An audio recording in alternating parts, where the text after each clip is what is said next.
ನಮಸ್ಕಾರ ಎಲ್ರಿಗೂ. ನಾನು ನಿಮ್ಮ ಹಿರಿಸಾವೆ ಕಿರಣ್. ಇಂದು ಸುಯೋಗ, ಸುದಿನ, ಸುಸಂದರ್ಭ. ನಮ್ಮ ಕಾಲದ ಓರ್ವ ಶ್ರೇಷ್ಠ ಕವಿ, ವ್ಯಾಖ್ಯಾನಕಾರ, ವಾಗ್ಗೇಯಕಾರರನ್ನು ಮಾತಾಡಿಸುವಂತಹ ಸುಸಂದರ್ಭ. ಶುದ್ಧ ಕನ್ನಡವೆಂಬುದು ನಲುಗುತ್ತಿರುವ ಈ ಕಾಲಘಟ್ಟದಲ್ಲಿ ಹಳಗನ್ನಡದ ಸಾಹಿತ್ಯ ಭಂಡಾರವನ್ನು ಸರಳವಾಗಿ ವ್ಯಾಖ್ಯಾನಿಸಿ ಹೊಸ ಪೀಳಿಗೆಗೆ ಕನ್ನಡದ ಪರಂಪರೆಯ ಅರಿವನ್ನು ಮೂಡಿಸುತ್ತಿರುವ ಕನ್ನಡದ ವಾರಿಧಿ ನಮ್ಮ ತಾನಾಶಿ. ಕಾಲಾತೀತವಾದ, ದೇಶಾತೀತವಾದ ಮುಕ್ತಕಗಳು, ಚೌಪತಿಗಳು, ಭಾಮಿನಿ ಷಟ್ಪದಿಯಲ್ಲಿ ರಚಿತವಾಗುತ್ತಿರುವ ರಾಮಾಯಣ ಮಹಾಕಾವ್ಯ, ಶ್ರೀ ಶಂಕರ ದರ್ಶನಂ ಮಹಾಕಾವ್ಯ, ಭಾಸ್ಕರನಿಗೆ ಅಕ್ಷರ ನಮನ ಇತ್ಯಾದಿ ಸಾಹಿತ್ಯದ ಗಂಭೀರ ರಚನೆಯ ಗಟ್ಟಿ ಸಾಹಿತಿ ನಮ್ಮ ತನಾಶಿ. ಪ್ರಾಚೀನತೆಯ ಹೂರಣಕ್ಕೆ ಸಮಕಾಲೀನತೆಯ ಕಣಕ ಬೆರೆಸಿ ಮೇಳೈಸಿದ ಸಾಹಿತ್ಯದ ರಸ ಹೋಳಿಗೆ ಇವರ ರಚನೆಗಳು. ಪುಟ್ಟ ಕಾವ್ಯಗಳಲ್ಲಿ ದಿಟ್ಟ ನುಡಿ ಶೀರ್ಷಿಕೆಯ ಅಡಿಯಲ್ಲಿ ಹೊಸಗನ್ನಡದಲ್ಲಿ ರಾಮಾಯಣದ ಪೂರ್ವಕಾಂಡ ಮತ್ತು ಉತ್ತರಕಾಂಡವನ್ನು ರಚಿಸಿದ್ದಾರೆ ಇವರು. ಶಿವಕುಮಾರನ ಮುಕ್ತಕಗಳು ಎಂಬ ಹೆಸರಿನಲ್ಲಿ ಸುಮಾರು 1,000 ಚೌಪತಿಗಳನ್ನು ರಚಿಸಿದ್ದಾರೆ. ಸೋಮೇಶ್ವರ ಶತಕಕ್ಕೆ ಅರ್ಥ ಹಾಗೂ ವ್ಯಾಖ್ಯಾನವನ್ನು ಬರೆದಿದ್ದಾರೆ. ಹರಿಭಕ್ತಿ ಸಾರಕ್ಕೆ ವಿವರಣೆ ನೀಡಿದ್ದಾರೆ. ಮಂಕುತಿಮ್ಮನ ಕಗ್ಗ ಹಾಗೂ ಮರುಳ ಮುನಿಯನ ಕಗ್ಗಕ್ಕೆ ವ್ಯಾಖ್ಯಾನ ಬರೆದಿದ್ದಾರೆ. ಸಾವಿರಾರು ಭಾಮಿನಿ ಷಟ್ಪದಿಗಳ ರಚನೆ, ಛಂದೋಬದ್ಧ ಕವಿತಾ ರಚನೆ ಹಾಗೂ ಉಪನ್ಯಾಸ ನೀಡಿ ಅಡಿಗೆ ಚಿರಪರಿಚಿತರಾಗಿದ್ದಾರೆ ನಮ್ಮ ತನಾಶಿ. ಸಹೃದಯರಿಗೆ ಬಂದಿರತಕ್ಕಂತಹ ಬಾವಲಿ ಬಿರುದುಗಳು ಎಷ್ಟೋ. ಸ್ವರ್ಣಸಿರಿ ಪ್ರಶಸ್ತಿ, ಶಿವಕುಮಾರ ವ್ಯಾಸಂ ಭಾಮಿನಿ ಗುರು ಪ್ರಶಸ್ತಿ, ಮಂಡ್ಯದ ಶಿವಶರಣೆ ಅಮ್ಮಯ್ಯಮ್ಮ ದುರ್ಗೇಗೌಡ ಪ್ರತಿಷ್ಠಾನದ ಆಧ್ಯಾತ್ಮ ರತ್ನ ಪ್ರಶಸ್ತಿ ಹಾಗೂ ಇವೆಲ್ಲಕ್ಕೂ ಮುಕುಟವಿಟ್ಟಂತೆ ಈಗ 2025ನೇ ಸಾಲಿನ DVG ಪ್ರಶಸ್ತಿ ದೊರೆತಿದೆ. ಈ ಶುಭ ಸಂದರ್ಭದಲ್ಲಿ ಬನ್ನಿ ಶ್ರೀಯುತ ತನಾಶಿಯವರನ್ನು ಸಂದರ್ಶನ ಮಾಡೋಣ. ನಮಸ್ಕಾರ ತನಾಶಿ ಸರ್, ಹೇಗಿದ್ದೀರಾ? ನಮಸ್ಕಾರ ಕಿರಣ್, ಚೆನ್ನಾಗಿದ್ದೀನಿ. ನೀವು ಹೇಗಿದ್ದೀರಿ? ಚೆನ್ನಾಗಿದ್ದೀನಿ ಸರ್. ಸೊ DVG ಪ್ರಶಸ್ತಿ ಬಂದಿರೋದಕ್ಕೆ ಮೊದಲನೇದಾಗಿ ಅಭಿನಂದನೆ ಸಲ್ಲಿಸುತ್ತಾ, ಏನನ್ಸತ್ತೆ ಈ ಪ್ರಶಸ್ತಿ ನಿಮ್ಗೆ ಬಂದಿರೋದ್ರ ಬಗ್ಗೆ? DVG ಪ್ರಶಸ್ತಿ ಬಂದಿರೋದಕ್ಕೆ ಅಭಿನಂದನೆಗೆ ಧನ್ಯವಾದಗಳನ್ನು ಹೇಳ್ತೇನೆ. ಆದ್ರೆ DVG ಅವರು ಜ್ಞಾನಸೂರ್ಯ, ನಾನೊಂದು ಕಿರುಹಣತೆ, ಇಷ್ಟು ಹೋಲಿಕೆ ಸಾಕು ಅನ್ಸುತ್ತೆ. ಯಾಕಂದ್ರೆ DVG ಅವರ ಬಗ್ಗೆ ನನಗೆ ತಿಳಿದದ್ದನ್ನ ನಾನು ಹಂಚಿಕೊಂಡು ಬೆಳೀತಾ ಬಂದಿನೇ ಹೊರತು ಅವರ ಒಂದು ಹೆಸರಿನ ಒಂದು ಅದ್ಭುತವಾದಂತಹ ಶಕ್ತಿ ನನ್ನ ಮೈಯಲ್ಲಿ ಆವರಿಸಿದೆ ಅಂತ ಅಷ್ಟೇ ಹೇಳಬಲ್ಲೆ. ಇನ್ನೇನು ಇಲ್ಲ, ನನ್ನದೇನು ಇಲ್ಲ. ನಮ್ಮ ಕುಮಾರವ್ಯಾಸ ಹೇಳ್ತಾನೆ, ವೀರನಾರಾಯಣನ ಕವಿ ದೀಪಿಕಾರ ಕುಮಾರವ್ಯಾಸ ಅಂತ.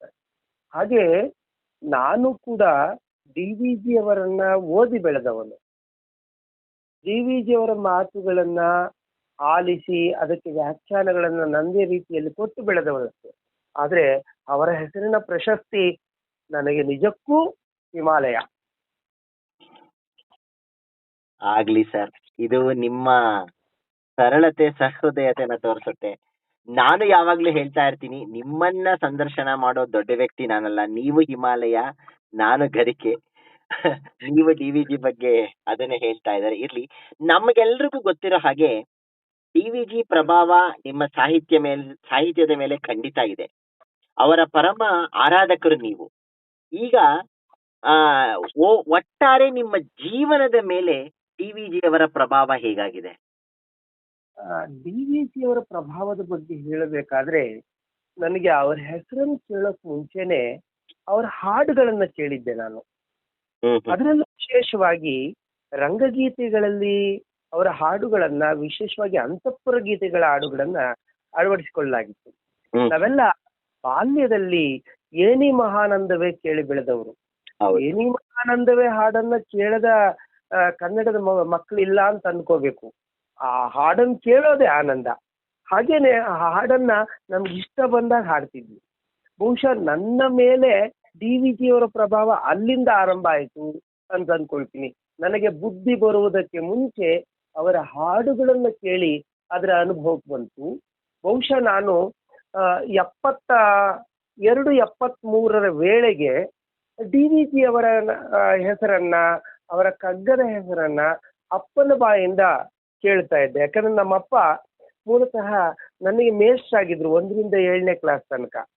ಹಾಗಾಗಿ ಅವರ ಮೂಲಕ ನಾನು ಡಿ ವಿ ಜಿ ಅವರನ್ನ ಕಂಡರಿಸಿಕೊಂಡೆ ಅನ್ಬಹುದು. ನಾನು ಡಿ ವಿ ಜಿ ಅವರನ್ನ ಮಾತನಾಡ್ತಿಲ್ಲ. ನನ್ನ ಪುಣ್ಯ ದೂರದಿಂದೊಮ್ಮೆ ನಾನು ನೋಡಿದ್ದೇನೆ ಅಷ್ಟೇ.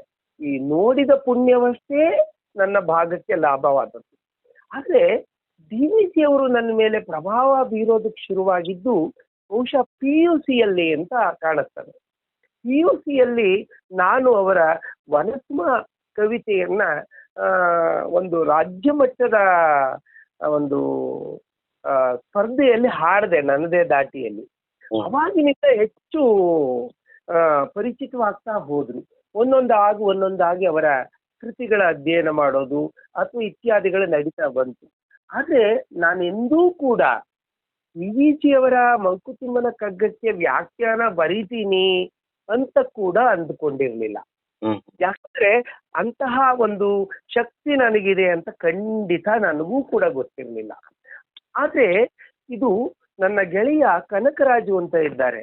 ಅವರು ನನ್ನ ಇನ್ನೊಬ್ಬ ಮಿತ್ರರಾದಂತ ಚಿದಂಬರ ಭಟ್ರ ಮಗ ಅಷ್ಟೇ. ಬಹಳ ಚಂದದ ವ್ಯಕ್ತಿ. ಆತ ಡಿ ವಿ ಜಿ ಪ್ರತಿಷ್ಠಾನ ಅನ್ನೋದನ್ನ ನಡೆಸಿಕೊಂಡು ಮೈಸೂರು ಬಳಗದಲ್ಲಿ ಪ್ರತಿದಿನ ಒಂದೊಂದು ಡಿ ವಿ ಜಿ ಅವರ ಕಗ್ಗ, ಅದಕ್ಕೆ ಯಾರಾದ್ರೂ ಒಬ್ರು ಹಾಡುಗಾರಿಕೆ ಮತ್ತು 4 ಸಾಲು ಅದರ ಅರ್ಥ ಆಗ್ತಾ ಇದ್ದೆ. ಹೀಗೆ ದಿನ ನಾನು ಅದನ್ನ ನೋಡ್ತಾ ಇದ್ದೆ. ಬಹುಶಃ 2016ರಲ್ಲಿ ಮೊದಲ ಬಾರಿಗೆ ನಾನು ಒಂದು ರೈಲ್ವೆ ಸ್ಟೇಷನ್ ಅಲ್ಲಿ ಮಂಡ್ಯದಲ್ಲಿ ಕೂತಿದ್ದಾಗ ಈ ವಿವರಣೆ ಬಂತು. ವಿವರಣೆ ನನಗೆ ಯಾಕೋ ಸಮಾಧಾನ ಆಗ್ಲಿಲ್ಲ. ಟ್ರೈನು 20 ನಿಮಿಷ ಲೇಟು ಅಂದ್ರು. ಆ 20 ನಿಮಿಷದಲ್ಲೇ ನಾನು ಹರಕ್ ಮುರುಕ್ ಬರ್ದು ಒಂದಿಷ್ಟು ಕಳಿಸ್ದೆ, ಇದು ಹೀಗಿರ್ಬೇಕಾಗಿತ್ತು, ಹೀಗಲ್ಲ ಅಂತ. ನನ್ನ ಪುಣ್ಯಕ್ಕೆ ಮಾರನೆಯ ದಿನವೂ ಅದೇ ಟ್ರೈನ್ ಲೇಟ್ ಆಗಿ ಬಂತು. ನನಗೆ ಸಮಾಧಾನ ಆಗ್ಲಿಲ್ಲ. ಮಾರನೆಯ ದಿನವೂ ಕೂಡ ಇದನ್ನ ಬರ್ದೆ. ಈ 2 ದಿನ ಸರಳವಾಗಿ ನಾನು ವಿವರಿಸ್ದೆ, ನನ್ಗೆ ಏನ್ ಅನಿಸ್ತು ಅದಕ್ಕೆ. ಆಗ ಕೃಷ್ಣರಾಜು ಏನ್ ಮಾಡ್ದ, ಇಲ್ಲ ಗುರುಗಳೇ ಇದ್ ನೀವೇ ಬರೀಬೇಕು, ಬಹಳ ಆಪ್ತವಾಗಿದೆ ಅಂತಂದ. ಹಾಗಾಗಿ ಡಿ ವಿ ಜಿ ಅವರ ಮಂಕುತಿಮ್ಮನ ಕಗ್ಗಕ್ಕೆ ವ್ಯಾಖ್ಯಾನ ಬರೆಯೋದಕ್ಕೆ ನನಗೆ ಕನಕರಾಜನೇ ಕಾರಣ. ಜೊತೆಗೆ ಇವರ ಎಲ್ಲ ಈ ಪದ್ಯಗಳಿದೆಯಲ್ಲ, ಪದ್ಯಗಳು ಒಂದೊಂದು ಕೂಡ ಕನ್ನಡದ ಭಗವದ್ಗೀತೆಗಳೇ. ಹೇಗೆ ಕೃಷ್ಣ ಅರ್ಜುನನಿಗೆ ಬೋಧಿಸಿದ್ನೋ, ಕನ್ನಡದ ಕನ್ನಡಿಗರಿಗೆ ಕನ್ನಡದಲ್ಲಿ, ಸಂಸ್ಕೃತವನ್ನ ಕಲಿಯದಿದ್ದವರಿಗೂ ಕೂಡ ಕನ್ನಡದಲ್ಲಿ ಆರಾಮವಾಗಿ ಕಲಿಯಬಹುದಾದ, ಅರ್ಥ ಮಾಡಿಕೊಳ್ಳಬಹುದಾದ, ಎದುರಿಸಿಕೊಳ್ಳಬಹುದಾದ, ನಮ್ಮ ಯಾವುದೇ ಸಂದರ್ಭಕ್ಕೆ ಅಳವಡಿಸಿಕೊಳ್ಳಬಹುದಾದ ವಿಚಾರಗಳನ್ನ ಡಿ ವಿ ಜಿ ಅವರು ನಮಗೆ ಕೊಟ್ಟರು. ಇತ್ತೀಚಿನ ಜನಕ್ಕೆ ಅದಕ್ಕೆ ವಿವರಣೆ ಬೇಕು. ಸ್ವಲ್ಪ ಕೆಲವು ಪದಗಳು ಹಳೆಗನ್ನಡದಲ್ಲಿವೆ, ತಾರಮೇಯ ಅಂದ್ರೆ ಏನು ಗೊತ್ತಿಲ್ಲ ನಮ್ಗೆ, ಈ ತರದ ಪದ ಬಂದಾಗ ಏನ್ ಮಾಡ್ಬೇಕು ಅನ್ನೋ ವಿಚಾರಗಳು ಬಂದಾಗ ನನಗೆ ಸರಳವಾಗಿ ಕನ್ನಡದಲ್ಲಿ ಹೇಳ್ಬೇಕು, ಸರಳವಾಗಿ ಅರ್ಥ ಆಗ್ಬೇಕು. ಪಾಂಡಿತ್ಯವನ್ನ ಪ್ರದರ್ಶನ ಮಾಡೋಕ್ಕಿಂತ ಸಾಮಾನ್ಯ ಜನರಿಗೆ ಅದು ಅರ್ಥ ಆಗ್ಬಿಟ್ರೆ ಅವರು ತಮ್ಮ ಮನಸ್ಸಿಗೆ ಹೇಗೆ ವೇದ್ಯವಾಗುತ್ತದೆಯೋ ಹಾಗೆ ಅದನ್ನು ಬೆಳೆಸೋಕ್ ಸಾಧ್ಯ ಆಗುತ್ತೆ. ಮೊದಲಿಗೆ ನಮ್ಗೆ ಅರ್ಥ ಆಗ್ಬೇಕು, ಅದು ಬಹಳ ಮುಖ್ಯ ಅಂತ ಹೇಳಿ ನಾನು ಮೊದಲಿಗೆ ಡಿ ವಿ ಜಿ ಅವರ ಮಂಕುತಿಮ್ಮನ ಕಗ್ಗದ ಎಲ್ಲ ಮುಕ್ತಕಗಳಿಗೆ ವ್ಯಾಖ್ಯಾನ ಬರೆದೆ. ಆ ನಂತರ ಮರುಳಮುನಿಯನ ಕಗ್ಗದ ಎಲ್ಲ ಮುಕ್ತಕಗಳಿಗೆ ವ್ಯಾಖ್ಯಾನ ಬರೆದೆ. ಅದಲ್ಲದೆ ಅವರ ಅಂತಃಪ್ರಗೀತೆಗಳ ಅಧ್ಯಯನ ನಡೀತಾ ಇದೆ, ಅದು ಒಂದು ಪುಸ್ತಕ ಶೀಘ್ರದಲ್ಲೇ ಬರುತ್ತೆ. ಮತ್ತೆ ಅವರ ಎಲ್ಲ ಕೃತಿಗಳ ಬಗ್ಗೆ ನನ್ನ ಓದು ಮತ್ತು ಅದರ ವಿಸ್ತಾರ ನಿಧಾನವಾಗಿ ಆರಂಭ ಆಯಿತು. ಇದು ಹೇಗೆ ಅಂದ್ರೆ ನಮ್ಮಲ್ಲಿ ಭೂಮಿ ಬೇಗ ಕಾದ್ಬಿಡುತ್ತೆ, ಬೇಗ ಆರ್ಬಿಡುತ್ತೆ. ಆದ್ರೆ ನೀರು ಹಾಗಲ್ಲ, ನೀರು ಕಾಯೋದು ನಿಧಾನ, ಆರೋದು ನಿಧಾನ. ಹಾಗೆ ನಾನು ನಿಧಾನವಾಗಿ ಈ ನೀರನ್ನ ನಾನು ಬಹಳ ವಿಶೇಷವಾಗಿ ಹೇಳ್ತೇನೆ. ನೀರಿನ ಗುಣ ಏನಪ್ಪಾ ಅಂದ್ರೆ, ನೀವು ಯಾವ ಪಾತ್ರೆಗೆ ಹಾಕಿದ್ರು ಆ ಪಾತ್ರೆ ರೂಪವನ್ನ ಅದು ಪಡ್ಕೊಂಡ್ಬಿಡತ್ತೆ. ನಾವು ಮನುಷ್ಯರು ಮೂಲತಃ ನೀರು. ಅದಕ್ಕೆ ಐನ್ಸ್ಟೀನ್ ಬಹಳ ಚೆನ್ನಾಗಿ ಹೇಳ್ತಾನೆ, life is nothing but adjustment ಅಂತ ಹೇಳಿ. ಆದ್ರಿಂದ ಜೀವನ ಏನೂ ಇಲ್ಲ, ಅದು ಹೊಂದಾಣಿಕೆ ಅನ್ನೋ ರೀತಿಯಲ್ಲಿ ನಾವೆಲ್ಲ ಮನುಷ್ಯರೆಲ್ಲ ಹೊಂದಿಕೊಳ್ತಾ ಇದ್ದೀವಿ. ಆ ಹೊಂದಿಕೊಳ್ಳುವ ಬಂಧದ ಒಳಗೆ ಇದನ್ನು ಕಟ್ಟಿಕೊಂಡಾಗ ಡಿ ವಿ ಜಿ ಅವರು ಎಷ್ಟು ಹತ್ರವಾಗ್ತಾರೆ ಅಂದ್ರೆ, ನೀವು ಯಾವ ವಿಚಾರಕ್ಕೆ ತಕೊಳ್ಳಿ ಅವ್ರ ಹತ್ರ ಒಂದು ವಿಷಯ ಸಿಗುತ್ತೆ. ಹೌದು. ಹಾಗಾಗಿ ಎಲ್ಲರೂ ಕೂಡ ಡಿ ವಿ ಜಿಯನ್ನು ಉದ್ಧರಿಸ್ತಾರೆ. ಆದ್ರೆ ಉದಾಹರಿಸುವ ಮಟ್ಟದಿಂದ ನಾವು ಮುಂದಕ್ಕೆ ಹೋದಾಗ ನಿಜವಾಗಿ ಮಾತ್ರ ನಾವು ಡಿ ವಿ ಜಿ ಆರಾಧಕರಾಗ್ತೀವಿ, ಡಿ ವಿ ಜಿ ಅವರ ಮನಸ್ಥಿತಿಯನ್ನು ಅರ್ಥ ಮಾಡಿಕೊಳ್ಳೋರಾಗ್ತೀವಿ. ಡಿ ವಿ ಜಿ ಅವರು ಎಲ್ಲ ಏನ್ ಹೇಳಿದ್ದಾರೆ ಇದೆಲ್ಲದರ ಅರ್ಥ ನನಗೆ ಅನ್ಸೋದು ಒಂದೇ, ಜೀವನ ಸಾಕಾರಕ್ಕೆ ಹೊರತು ನಿರಾಕರಣೆಗಲ್ಲ. ಬದುಕನ್ನ ಅನುಭವಿಸು, ಬದುಕಲ್ಲಿ ಖುಷಿ ಪಡು, ಈ ಜೀವನ ಅನ್ನೋದಿದೆ, ನಗನಗ್ತಾ ಬಾಳ್ತೆರಳು ಅಂತಾರೆ ಅವರು. ಅಂದ್ರೆ ಬದುಕನ್ನ ತೃಪ್ತಿಯಿಂದ ಬಾಳಿದ್ರೆ ನಮ್ಮ ಜೀವನದ ಅಂತ್ಯ ಕೂಡ ತೃಪ್ತಿಯಿಂದಲೇ ಆಗುತ್ತೆ. ನಾವು ಈ ಜೀವನವನ್ನ, ಈ ಜಗತ್ತನ್ನ ಅತ್ಯಂತ ತೃಪ್ತಿಯಿಂದ ಬಿಡಬೇಕು ಅಂದ್ರೆ ನಮ್ಮ ಬದುಕನ್ನ ತೃಪ್ತಿಯಿಂದ ಬಾಳಬೇಕು. ಅದು ಆತ್ಮತೃಪ್ತಿಯಿಂದ ಬಾಳಬೇಕು, ಯಾರಿಗೋಸ್ಕರನೂ ಅಲ್ಲ, ನಮಗಾಗಿ ನಾವು ಬಾಳಬೇಕು ಅನ್ನುವುದೇ ಡಿ ವಿ ಜಿ ಅವರ ಎಲ್ಲ ಸಾಹಿತ್ಯದ ಸಾರ. ಹಾಗಾಗಿ ಅದನ್ನ ನಾನು ಹಂತ ಹಂತವಾಗಿ ಅಪ್ಪಾಜಿಯಿಂದ ಶುರು ಮಾಡಿಕೊಂಡವನು ಎಲ್ಲರಿಂದ ಕಲ್ತಿದ್ದೇನೆ. ಎಲ್ಲರಿಂದ ಕಲ್ತಿದ್ದೇನೆ ಅಂದ್ರೇನು, ಮೊನ್ನೆ ಒಂದು ಮಗು ಕೂಡ ಹಾಡ್ತಾ ಇತ್ತು. ಒಂದು ಮಗು, ಒಂದು 6 ವರ್ಷದ ಮಗು ಯಾವುದೋ ಒಂದು ವಾಟ್ಸಪ್ ಅಲ್ಲಿ ಹಾಡ್ತಾ ಇತ್ತು. ಅದು ಡಿ ವಿ ಜಿ ಅವರ ಪದ್ಯನ, ಮುಕ್ತಕನ ಹಾಡ್ತಾ ಇತ್ತು. ಅದರದೇ ಆದ ದಾಟಿಲಿ ನನಗೆ ಅವರಿಂದಲೂ ಕಲಿಯುತ್ತೀನಿ. ಅದು ಕೂಡ ಎಷ್ಟು ತನ್ಮಯವಾಗಿ ಆಡ್ತಾ ಇದೆ.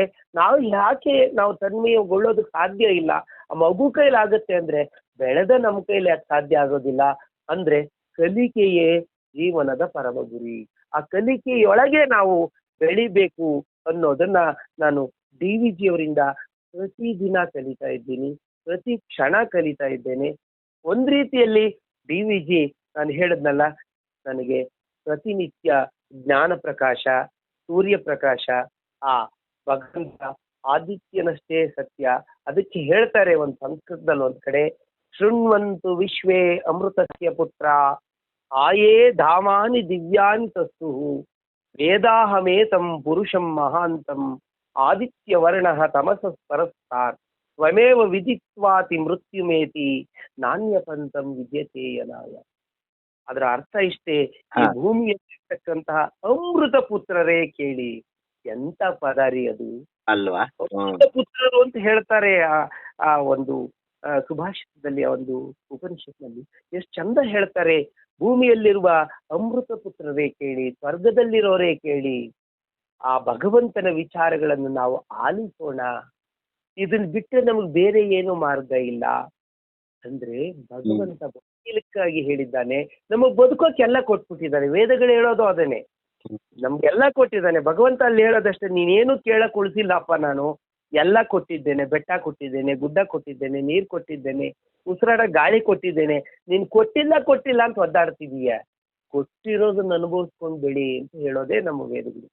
ಹಾಗಾಗಿ ನಾವು ಆ ವೇದ ಪುರುಷನನ್ನ ನಾವು ಆವಾಹನೆ ಮಾಡ್ಕೊಳ್ಬೇಕು ಅಂದ್ರೆ ಈ ಬದುಕನ್ನ ಸೊಗಸಾಗಿ ಬದುಕ್ಬೇಕಷ್ಟೆ, ಖುಷಿಯಾಗಿ ಬದುಕಬೇಕು, ಆನಂದದಿಂದ ಬದುಕಬೇಕು, ತೃಪ್ತಿಯಿಂದ ಬದುಕಬೇಕು, ಮತ್ತೆ ಇದನ್ನ ಪ್ರತಿ ಕ್ಷಣವನ್ನ ಆನಂದಿಸಬೇಕು ಎನ್ನುವುದೇ ಡಿ ವಿ ಜಿ ಅವರ ಬಹುತೇಕ ಮುಕ್ತಕದ ಒಂದು ಸಾರ ಅಂತ ನಾನು ಭಾವಿಸ್ತೀನಿ. ಅದು ನನ್ನ ಮೇಲೆ ಡಿ ವಿ ಜಿ ಅವರ ಪ್ರಭಾವ. ನನಗೆ ಏನು ಪ್ರಶ್ನೆ ಕೇಳಬೇಕು ಅಂತಾನೆ ಮರ್ತೋಗುವಷ್ಟು ನಾನೇ ಮೈ ಮರ್ತು ಬಿಟ್ಟಿದ್ದೀನಿ ಸರ್, ನಿಜವಾಗ್ಲು. ಈಗ ಒಂದಂದ್ರೆ, ನಾನು ಒಬ್ಬ ಸಾಹಿತಿ, ನೀವು ಒಬ್ರು ಸಾಹಿತಿ. ಸಾಹಿತ್ಯದ ರಚನೆ ಒಂದು ಭಾಗ ಆದ್ರೆ ಅದರ ಅರ್ಥ, ವ್ಯಾಖ್ಯಾನ, ವಿವರಣೆ ಕೊಡೋದೇ ಇನ್ನೊಂದು ಭಾಗ. ಈಗ ನೀವು ಡಿ ವಿ ಜಿ ಅವರನ್ನ ಅರ್ಥ ಮತ್ತು ವ್ಯಾಖ್ಯಾನಗಳನ್ನ ಬರ್ದು ಏನಾದ್ರೂ ಒಂದೋ ಎರಡೋ ನಿಮ್ಮಲ್ಲೇ ಆದಂತ ಬದಲಾವಣೆಗಳು ಆತರ ಏನಾದ್ರೂ ಹೇಳ್ಬೋದಾ? ಇದು ಹೇಗೆ ಅಂದ್ರೆ, ಎಲ್ಲದಕ್ಕೂ ಭಾಷ್ಯಗಳು ಅಂತ ಇರುತ್ತೆ. ಭಾಷ್ಯ ಆದ್ರೆ ವಿವರಣೆ ಅಷ್ಟೇ. ನಮ್ಮ ಶಂಕರಾಚಾರ್ಯರು ಭಾಷ್ಯ ಬರೆದಿದ್ದಾರೆ ಉಪನಿಷತ್ಗಳಿಗೆ. ಏನಂದ್ರೆ, ಈ ಭಾಷ್ಯಗಳನ್ನ ಬರೆಯುವ ಪ್ರಕ್ರಿಯೆ ಇದೆಯಲ್ಲ, ಒಂದು ಮೇಷ್ಟ್ರ ಕೆಲಸ. ಈ ಮೇಷ್ಟ್ರ ಕೆಲಸ ಏನಪ್ಪಾ ಅಂದ್ರೆ, ಹೇಳ್ತಾ ಹೋಗ್ತಾರೆ ಮಕ್ಕಳ ಪಾಠನ. ಒಂದು ಕ್ಷಣ ಮೇಷ್ಟ್ರಿಗೆ ಅನ್ಸ್ಬಿಡುತ್ತೆ ನಾನು ಹೇಳ್ತಾ ಇರೋದು ಅರ್ಥ ಆಗಲ್ಲ ಅಂತ. ಆಗ ಏನ್ ಮಾಡ್ತಾರೆ, ಉದಾಹರಣೆಗಳ ಸಹಿತವಾಗಿ ಹೇಳಕ್ ಶುರು ಮಾಡ್ತಾರೆ. ಕನ್ನಡದಲ್ಲಿ ಒಂದು ಗಾದೆ ಇದೆ, ಮೇಷ್ಟ್ರಿಗೆ ಮರ್ತೋಗಲ್ಲ, ಮಕ್ಳಿಗೆ ಅರ್ಥವಾಗಲ್ಲ ಅದು. ಹ್ಮ್. ಹಾಗಾಗಿ ಮೇಷ್ಟ್ರು ಆ ಉದ್ದೇಶ ಇಟ್ಕೊಂಡು ಹೇಳ್ತಾ ಹೋಗ್ತಾರಲ್ಲ, ಯಾರಿಗೆ ಈ ಮೇಷ್ಟ್ರ ಕೆಲಸ ಮಾಡಿ ಮಾಡಿ ಅಭ್ಯಾಸ ಇರುತ್ತೋ ಅವ್ರಿಗೆ ಇದೇನೋ ಅರ್ಥ ಆಗ್ತಿಲ್ಲ, ನಾನು ಏನಾದ್ರು ಹೇಳ್ಬೇಕು ಅಂತೇಳಿ ಪ್ರಾಪಂಚಿಕ ಉದಾಹರಣೆಗಳನ್ನ ಇಟ್ಕೊಂಡು ಹಾ. ನಾವು ಯಾವುದೋ ಒಂದು ಕಾವ್ಯ ಭಾಗವನ್ನ ಹೇಳ್ತಾ ಹೋಗ್ತೀವಿ. ಹ್ಮ್. ಹಾಗೆಯೇ ಡಿ ವಿ ಜಿಯವರ ಕಾವ್ಯಗಳನ್ನು ಕೂಡ ನನಗನಿಸಿದ ರೀತಿಯಲ್ಲಿ ನಾನು ಹೇಳ್ಕೊಳ್ತಾ ಹೋದಾಗ ಒಂದು ರೀತಿಯಲ್ಲಿ ನನಗರಿವಿಲ್ಲದಂತೆ ಡಿ ವಿ ಜಿಯವರ ಸಾಹಿತ್ಯ ಒಂದು ಆವಿರ್ಭವಿಸ್ತದೆ. ಅದರ ಮುಂದಿನ ಭಾಗವಾಗಿ ನನ್ನ ಓದು ಮತ್ತು ಅರಿವು, ನನ್ನ ಗುರುಗಳು ಹೇಳಿಕೊಟ್ಟ ವಿಚಾರಧಾರೆಗಳು, ನನ್ನ ಸುತ್ತಲಿನ ಪ್ರಕೃತಿ, ನನ್ನ ಸುತ್ತಮುತ್ತ ಇದ್ದವರು, ನನ್ನ ತಂದೆ ತಾಯಿ, ನನ್ನ ಹೆಂಡತಿ ಮಕ್ಕಳು, ಸ್ನೇಹಿತರು, ಇವರೆಲ್ಲರೊಡನೆ ನಾನು ಕಲೆತ ಮತ್ತು ಕಲಿತ ವಿಚಾರಗಳನ್ನ ಏನಾದ್ರೂ ಹೇಳಬೇಕು ಅಂದಾಗ ಡಿ ವಿ ಜಿ ಅವರು ತುಂಬಾ ಸಹಾಯ ಮಾಡಿದ್ದಾರೆ. ಅದರಲ್ಲೂ ಮುಕ್ತಕಗಳನ್ನು ಹೇಳುವಾಗ ಡಿ ವಿ ಜಿ ಅವ್ರ ಪ್ರಭಾವ ನನ್ನ ಮೇಲಿದ್ದೇ ಇದೆ. ಅವರು ಮಂಕುತಿಮ್ಮ ಅಂತ ಹೇಳ್ಕೊಂಡು ಬಂದ್ರು, ನಾನು ನನ್ನ ಹೆಸರಿನಲ್ಲೇ ಶಿವಕುಮಾರ ಅಂತ ಹೇಳ್ಕೊಂಡು ಬಂದೆ. ಸುಮಾರು ಒಂದು 2000 ಆಗಿದೆ ಈಗ ಮುಕ್ತಕಗಳು. ಹೇಳ್ತಾ ಹೋಗೋದು ಅಂದ್ರೇನು, ಅವರ ಪ್ರಭಾವ ನಮ್ಮ ಮೇಲೆ ಹೇಗಾಯ್ತು ಅನ್ನೋದನ್ನ ನನಗೆ 2 ರೀತಿ ಭಾವಿಸ್ತೀನಿ. ಒಂದು ಬಾಹ್ಯ ಪ್ರಭಾವ, ಇನ್ನೊಂದು ಅಂತರಂಗದ ಪ್ರಭಾವ. ನನ್ನೊಳಗೆ ಏನಾಯ್ತು ಅನ್ನೋದು. ಹೊರಗೆ ಆಗೋದು ಜನಕ್ ಕಂಡ್ರೆ ಒಳಗಾಗೋದು ನನಗ್ ಕಾಣುತ್ತೆ. ಅದು ಆತ್ಮಸಾಕ್ಷಿ. ಅದನ್ನ ಸಾಕ್ಷಿ ಪ್ರಜ್ಞೆ ಅಂತೀವಿ. ನನ್ನನ್ನ ನಾನು ನೋಡಿಕೊಳ್ಳುವುದಕ್ಕೆ ಸಾಕ್ಷಿ, ಕಣ್ಣೆದುರಿಗೆ ನಡೀತಕ್ಕಂಥದ್ದು ಸಾಕ್ಷಿ ಆದ್ರೆ ನಮ್ಮ ಮನಸ್ಸೊಳಗೆ ನಡೀತಕ್ಕಂಥದ್ದು ಆತ್ಮಸಾಕ್ಷಿ ಆಗತ್ತೆ. ನಮ್ಮ ಆತ್ಮವನ್ನ ನೋಡಿಕೊಳ್ಳುವುದು ಅಂದ್ರೆ ಒಂದು ಬಹಳ ಸರಳವಾದ ತತ್ವ ಇದೆ. ಡಿ ವಿ ಜಿ ಅಂದ ತಕ್ಷಣ ಬರ್ತಕ್ಕಂಥದ್ದು ಒಂದೇ ಒಂದು, ಎಲ್ಲರೊಳಗೊಂದಾಗು. ಅದೊಂದೇ ಮಾತು ಸಾಕಲ್ವಾ?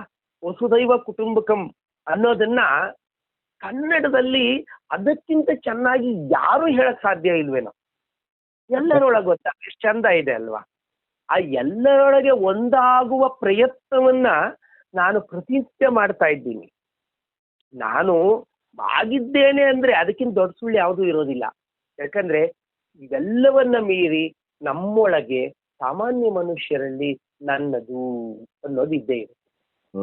ಅದು ಯಾವ ಮಟ್ಟಕ್ಕಿರುತ್ತೆ, ಎಷ್ಟಿರುತ್ತೆ ಅನ್ನೋದಷ್ಟೇ ಮುಖ್ಯ. ಯಾವ ಒಂದು ಸುಳ್ಳು ಸ್ವಾರ್ಥರಹಿತವಾಗಿರುತ್ತೋ ಅದನ್ನು ನಾವು ಸತ್ಯ ಅಂತ ಪರಿಗಣಿಸ್ತೀವಿ. ಯಾವ ಸತ್ಯ ಸ್ವಾರ್ಥಕ್ಕೆ ಎಡೆ ಮಾಡಿಕೊಡುತ್ತೋ ಅದು ಸುಳ್ಳಿಗಿಂತ ಭಯಂಕರ ಆಗಿರುತ್ತೆ. ಹಾಗಾಗಿ ನಾನು ಈ ಒಂದು ವಿಚಾರಧಾರೆಯನ್ನು ಇಟ್ಕೊಂಡು ಎಲ್ಲರೊಳಗೊಂಡ ನನ್ನ ಕೈಲಾದದ್ದನ್ನ ಸಾಧ್ಯವಾದಷ್ಟು ಪ್ರಾಮಾಣಿಕವಾಗಿರೋದನ್ನ ಕಲಿತಾ ಇದ್ದೇನೆ. ಸಾಧ್ಯವಾದಷ್ಟು ಬೆರೆಯೋದನ್ನ ಕಲಿತಾ ಇದ್ದೇನೆ. ಸಾಧ್ಯವಾದಷ್ಟು ನನ್ನ ಕೈಯಲ್ಲಾದಷ್ಟು ಒಳಿತನ್ನ ಮಾಡೋದನ್ನು ಕಲಿತಾ ಇದ್ದೇನೆ. ಕೆಡುಕು ನನ್ನ ಅರಿವಿಲ್ಲದಂತೆ ಆದ್ರೆ ಅದಕ್ಕೆ ನಾನು ಹೊಣೆಯೇ. ಯಾಕಂದ್ರೆ ಗೊತ್ತಿದ್ದು ಚುಚ್ಚಿದರೂ ಗೊತ್ತಿಲ್ಲದೆ ಚುಚ್ಚಿದರೂ ಚಾಕುವಿನಿಂದಾಗಲಿ ಮೊಳೆಯಿಂದಾಗಲಿ ಹರಿತವಾದ ವಸ್ತುವಿನಿಂದಾಗಲಿ ನೋವು ಆಗೇ ಆಗತ್ತೆ. ಅದಕ್ಕೆ ಒಂದ್ ಕಡೆ ಕುವೆಂಪು ಬಹಳ ಚಂದ ಹೇಳ್ತಾರೆ, ಪಾಪಿಯನ್ನು ಕುರಿತ ಅನುಕಂಪೆ ಪಾಪವನ್ನು ಸಮರ್ಥಿಸಬಾರದು ಅಂತ. ನಮಗೆ ಪಾಪಿಯನ್ನು ಕುರಿತು ಪ್ರೀತಿ ಅನುಕಂಪೆ ಇರ್ಬೋದು, ದಯೆ ಇರ್ಬೋದು. ಅಯ್ಯೋ ಪಾಪ ಅವನು ಮಾಡ್ಬಿಟ್ಟ, ಮಾಡಬಾರ್ದಾಗಿತ್ತು ಅಂತ. ಹಾಗಂತ ಹೇಳಿ ಅವನು ಮಾಡಿದ ಪಾಪವನ್ನ ನಾವು ಸಮರ್ಥನೆ ಮಾಡ್ಕೊಳ್ಬಾರ್ದು, ಅವನು ಮಾಡಿ ಸರಿ ಅನ್ಬಾರ್ದು. ಯಾಕಂದ್ರೆ ಯಾವುದೇ ಸಮಾಜ ಇಂತಹ ವಿಚಾರಗಳನ್ನ ಮೌಲ್ಯ ಅಂತ ಪರಿಗಣಿಸಲ್ಲ. ಕುಡಿತವನ್ನ, ಜೂಜನ್ನ, ಹಾದರವನ್ನ ಇತ್ಯಾದಿಗಳನ್ನ ಎಲ್ಲೂ ಮೌಲ್ಯ ಅಂತ ಪರಿಗಣಿಸೋಕೆ ಸಾಧ್ಯ ಇಲ್ಲ ನಾವು. ಹಾಗಾಗಿ ಕೆಟ್ಟದ್ದನ್ನ ಮೌಲ್ಯ ಅಂತ ನಾವು ಹೇಗೆ ಪರಿಗಣಿಸೋಕೆ ಸಾಧ್ಯ ಇಲ್ಲೋ ಹಾಗೆ ಪಾಪವೂ ಕೂಡ ಮೌಲ್ಯವಾಗೋದೇ ಇಲ್ಲ. ಹಾಗಾಗಿ ಆ ಪಾಪಿಯನ್ನು ಕುರಿತ ಅನುಕಂಪ ಪಾಪವನ್ನು ಸಮರ್ಥಿಸ್ಕೋಬಾರ್ದು ಅಂತ ಹೇಗಿದೆಯೋ ಹಾಗೆ ನಾನು ಮಾಡಿದ್ದು ಇದು ಸಣ್ಣ ತಪ್ಪು ಅಂತ ಅನ್ಕೋಬಾರ್ದು. ಅದನ್ನೇ ನಮ್ಮ ಒಂದ್ ಕಡೆ ಹೇಳ್ತಾರೆ. ನಾನು ಕೂಡ ಬಹಳಷ್ಟು ಉಪನ್ಯಾಸಗಳಲ್ಲಿ ಹೇಳ್ತೇನೆ. ಏನಪ್ಪಾ ಅಂತಂದ್ರೆ, ಬೇರೆಯವರ ತಪ್ಪಿಗೆ ನಾವು ನ್ಯಾಯಾಧೀಶರಾಗ್ತೇವೆ, ತೀರ್ಪು ಕೊಡ್ತೇವೆ. ನಮ್ಮ ತಪ್ಪಿಗೆ ನಾವು ವಕೀಲರಾಗ್ತೇವೆ, ವಾದ ಮಾಡ್ತೇವೆ. ಯಾಕೆ ಮಾಡಿದೆ ಅಂದ್ರೆ ಅಂತ ಶುರು ಮಾಡ್ತೀವಿ. ಹಾಗಾಗಿ ಇದನ್ನ ಮೀರಿ ನಾವು ಬದುಕಬೇಕು. ತಪ್ಪು ಮಾಡೋದಿಲ್ಲ ಅಂತ ಹೇಳೋದಿಲ್ಲ, ನಡೆಯುವ ಕಾಲು ಎಡವುತ್ತೆ. ರಾಘವಾಂಕ ಹೇಳ್ತಾನೆ, ನಡೆವರೆಡಹದೆ ಕುಳಿತರೆಡಹುವರೇ, ಹರಿಶ್ಚಂದ್ರ ಕಾವ್ಯದ ಒಂದು ಮಾತನ್ನು. ಅಂದ್ರೆ ನಡೆಯೋರೇ ಎಡುವುದು, ಮನುಷ್ಯ ತಪ್ಪು ಮಾಡ್ತಾನೆ, ಆದ್ರೆ ಅದನ್ನು ತಿದ್ದಿಕೊಂಡು ಬೆಳೆಯುವತ್ತ ನಮ್ಮ ಗಮನ ಇರಬೇಕು. ಮೂಲೆಗೆ ಸೇರಬಾರ್ದು, ಈಚೆ ಬರಬೇಕು, ಪ್ರಕಾಶಕ್ಕೆ ಬರಬೇಕು. ಅದಕ್ಕೆ ಜಾನಪದರು ಹೇಳ್ತಾರೆ, ಬೀದಿ ಮಕ್ಕಳು ಬೆಳೆದು ಕೋಣೆ ಮಕ್ಕಳು ಕೊಳೆತು ಅಂತ. ಎಷ್ಟು ಚಂದ ಇದೆ ಅಲ್ವಾ? ಅಲ್ವಾ? ಕೋಣೆ ಮಕ್ಕಳು ಒಳಗೆ ಸೇರ್ಕೊಂಡ್ರೆ ನಾವು ಕೊಳೆತು ಬಿಡ್ತೀವಿ. ಬೀದಿಗೆ ಬರ್ಬೇಕು ಅಂದ್ರೆ ಆಸ್ತಿ ಕಳ್ಕೊಂಡಲ್ಲ, ಸಮಾಜದ ಜೊತೆಯಲ್ಲಿ ಬೆರಿಬೇಕು ಅಂತ ಅರ್ಥ. ಅದು ಆ ಸಮಾಜದ ಜೊತೆಯಲ್ಲಿ ಬೆರಿಬೇಕಾದ್ರೆ ನಾವು ಇದನ್ನ ಅರ್ಥ ಮಾಡ್ಕೊಳ್ತಾ ಇದ್ದೀವಿ. ಬಹುಶಃ DVG ನನಗೆ ಕಲಿಸಿದ್ದು ಅಥವಾ DVGಯಿಂದ ನಾನು ಕಲಿತಿದ್ದು ಇಷ್ಟೇ, ಏನಂದ್ರೆ ಸಾಧ್ಯವಾದಷ್ಟು ಎಲ್ಲರೊಳಗೊಂದಾಗು. ಸಾಧ್ಯವಾದಷ್ಟು ಅನ್ನೋ ಪದನ ಅತ್ಯಂತ ಎಚ್ಚರಿಕೆಯಿಂದಲೂ ಅತ್ಯಂತ ವಿನಮ್ರತೆಯಿಂದಲೂ ಹೇಳ್ತಾ ಇದ್ದೀನಿ ನಾನು. ಯಾಕಂದ್ರೆ ನಮ್ಮ ಕೈಲಿ ಆಗೋದಿಲ್ಲ. ನಾವು ಭಗವಂತನ ಧ್ಯಾನ ಮಾಡ್ತೀವಿ ಅಂತೀವಿ, ಬಹಳಷ್ಟು ಜನ ಹೇಳ್ತಾರೆ ನಾನು ಪೂಜೆ ಮಾಡಿದೆ, 2 ಗಂಟೆ ಮಾಡಿದೆ, 3 ಗಂಟೆ ಮಾಡಿದೆ, ವ್ರತ ಮಾಡಿದೆ, ಆಚರಣೆ ಮಾಡಿದೆ ಅಂತ. ನನ್ನ ಪ್ರಕಾರ ಯಾವ ವ್ಯಕ್ತಿ ಯಾವ ಮನುಷ್ಯ ಭಗವಂತನನ್ನ 2 ನಿಮಿಷಗಳ ಕಾಲ ಯಾವುದೇ ಚಂಚಲತೆ ಇಲ್ಲದೆ ಧ್ಯಾನ ಮಾಡಿದ್ರೆ ಅವನು ನಿಜವಾದ ಸಾಧಕ. ಪ್ರಯತ್ನ ಮಾಡಿ ನೋಡಿ, ಅರ್ಥ ಆಗತ್ತೆ. ಅಂದ್ರೆ ನಾವು 2 ನಿಮಿಷ ಕೂಡ ಭಗವಂತನ ಕೊಡೋದಿಲ್ಲ ಅಂತ. ಹಾಗಾಗಿ ಈ ಬದುಕು ಹಾಗೆ, ಈ ಬದುಕನ್ನು ನಾವು ಸ್ವೀಕರಿಸೋಣ. ಮೊದಲು ಸ್ವೀಕರಿಸೋಣ, ಆಮೇಲೆ ಅನುಭವಿಸೋಣ, ಅದನ್ನ ಆನಂದಿಸೋಣ, ಖುಷಿಯಾಗಿರೋಣ. ಎಷ್ಟು ಸಾಧ್ಯನೋ ಅಷ್ಟು. ದುಃಖ ಇದ್ದೇ ಇದೆ. ಅದಕ್ಕೆ ನಾನು ಹೇಳ್ತೀನಿ, ನಿನಗೆ ನೀನು ನಗ್ತಾ ಇರಪ್ಪ, ನೀನು ಅಳ್ಬೇಡ. ಅಳಿಸೋಕ್ ಜನ ಇದ್ದಾರೆ, ಇರೋ ಅಳಿಸೋಕೆ ಅಂತ ಬೇರೆ ಇದ್ದಾರೆ. ಅದಕ್ಕೆ ಯಾಕೆ? ಹಾಗೇನೆ ಯಾವುದೇ ಒಂದು ವಿಚಾರವನ್ನ ನಾವು ನೆನೆಸ್ಕೊಂಡು 100 ಸಲ ಅಳಬಹುದು ಅಂದ್ರೆ, ಯಾವುದೇ ಒಂದು ಖುಷಿಯನ್ನ ನಾವು ನೆನೆಸ್ಕೊಂಡು 100 ಸಲ ನಗ್ಬೋದಲ್ವಾ? ಇದೇ DVG ಹೇಳಿದ್ದು, ಬೇರೆ ಏನು ಹೇಳಿಲ್ಲ. ಇದನ್ನೇ DVG ಹೇಳಿದ್ದು. ತುಂಬಾ ಚೆನ್ನಾಗಿ ಹೇಳಿದ್ರಿ ಸರ್. ಈಗ DVG ಇಂದ ಸ್ವಲ್ಪ ಹೊರಗೆ ಬಂದು ನಿಮ್ಮ ಸಾಹಿತ್ಯಕ್ಕೆ ಬರೋಣ. ಇಂದಿನ ಪೀಳಿಗೆಗೆ, ಅದರಲ್ಲೂ ಬಹಳಷ್ಟು ಶಿಕ್ಷಕರಿಗೂ ಸಹ ಕಬ್ಬಿಣದ ಕಡಲೆ ಹಳೆಗನ್ನಡ, ಆದ್ರೆ ನಿಮಗ್ ಮಾತ್ರ ತುಳಿದ ಬಾಳೆಹಣ್ಣು. ಅದು ಹೇಗೆ ಸಿದ್ಧಿಸ್ತು ನಿಮಗೆ? ಈ ಶಿಕ್ಷಣದ ಬಗ್ಗೆ ಹೇಳಿ. ಗುರುಕೃಪೆ. ಈ ಗುರುಕೃಪೆ ಇಲ್ಲದೆ ನಾವು ಮುಂದಕ್ಕೆ ಹೆಜ್ಜೆನೆ ಇಡೋಕ್ ಆಗೋದಿಲ್ಲ. ಈ ಗುರುಕೃಪೆ ನನಗೆ ಎಷ್ಟು ಚಂದ ಸಿಕ್ತು ಅಂದ್ರೆ, ಮನೆಯಲ್ಲಿ ನನ್ನ ಬಾಲ್ಯದಲ್ಲಿ ನನ್ನ ಅಜ್ಜಿ ಹೇಳ್ಕೊಡ್ತಾ ಇದ್ದ ಶ್ಲೋಕಗಳು. ಈ ಶ್ಲೋಕಗಳು ಮತ್ತು ತಾತ 1976 ಹೊತ್ತಿಗೆ ನನಗೆ ಒಂದಿಷ್ಟು ಮಂತ್ರಗಳನ್ನೆಲ್ಲ ಹೇಳ್ಕೊಡ್ತಾ ಇದ್ರು ತಾತ. ಪೋಲಿ ಮುಂಡೆದೆ ಹೇಳೋ ಅಂತ ಅವ್ರ ಭಾಷೆನೇ ಆಗಿತ್ತು.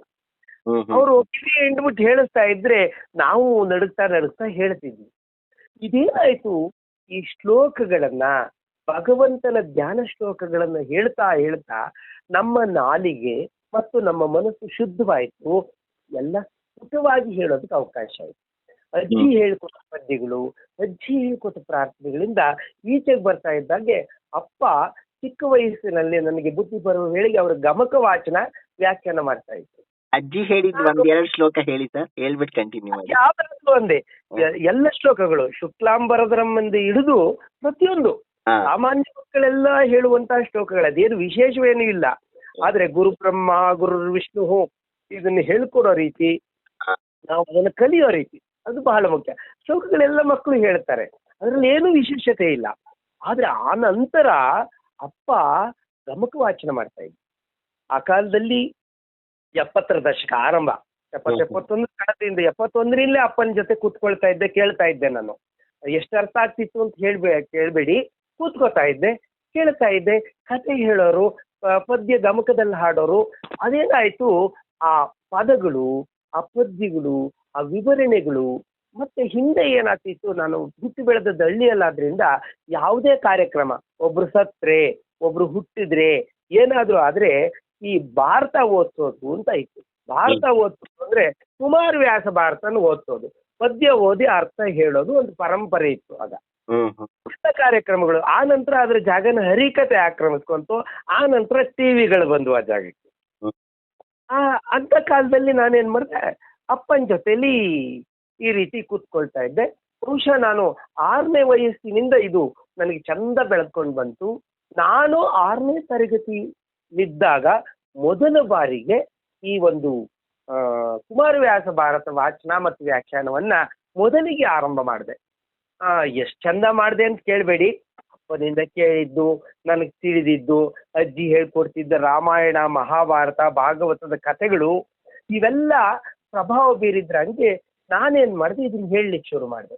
ಆ ನಂತರ ನಾನು 8ನೇ ಕ್ಲಾಸಿಗೆ ಬರೋ ವೇಳೆಗೆ ಈ ಹಳೆಗನ್ನಡ ನನಗೆ ತುಂಬಾ ಆಪ್ತವಾಗ್ಬೇಕಿತ್ತು. ಎಷ್ಟು ಚಂದ ಆಪ್ತವಾಗಿತ್ತು ಅಂದ್ರೆ, ನಾನು ಕೂತಲ್ಲಿ ನಿಂತಲ್ಲಿ ಪದಕ್ಕೊಂದು ಪದ್ಯ ಹೇಳೋ ಮಟ್ಟಕ್ಕೆ ನನ್ನನ್ನ ಅದು ತಯಾರು ಮಾಡ್ಬಿಟ್ಟು. ಒಂದ್ ಪದ ಹೇಳಿದ್ರೆ ಒಂದ್ ಪದ್ಯ ನೆನೆಸ್ಕೊಳ್ಳವೆ, ಏನೋ ಹೇಳ್ತಾ ಹೋಗುವೆ, ಎಷ್ಟು ಪ್ರೀತಿಯಿಂದ ಹೇಳವೆ ಅಂದ್ರೆ ಸರಾಗವಾಗಿ, ನೀರು ಕುಡಿದಷ್ಟು ಸರಾಗವಾಗಿ ಹೇಳವೆ. 8ನೇ ಕ್ಲಾಸ್ನಲ್ಲಿ ನಮ್ಗೆ ಏನ್ ಪದ್ಯಗಳಿತ್ತೋ ಆ ಪದ್ಯಗಳನ್ನ ನಾನು 8ನೇ ಕ್ಲಾಸ್ ಹುಡುಗರು ಪಾಠ ಮಾಡ್ತಾ ಇದ್ದೆ.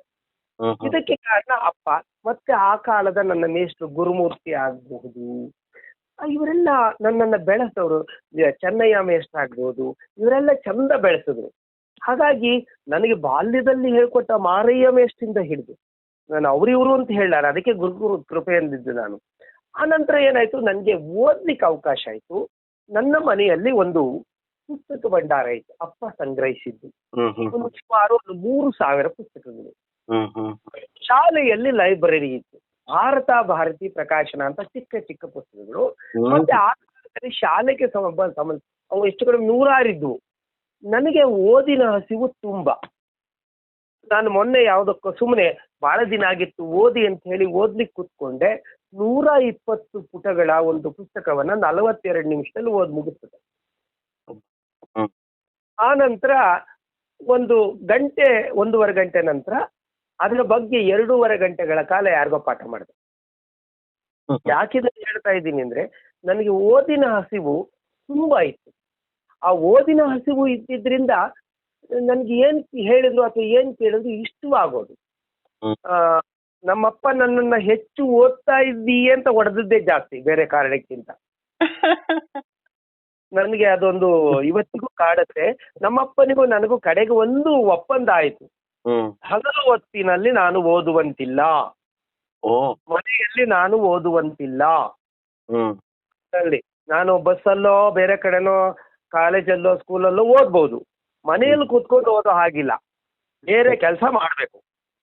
ಅದಕ್ಕೆ ರಾತ್ರಿಯ ವೇಳೆ 1 ಬುಟ್ಟಿ ಸೀಮೆಎಣ್ಣೆ ನನಗೆ ಕೊಡಿಸ್ಬೇಕು, ಆ ಸೀಮೆಎಣ್ಣೆ ಬುಟ್ಟಿಯಲ್ಲಿ ನಾನು ಓದ್ಬೇಕು.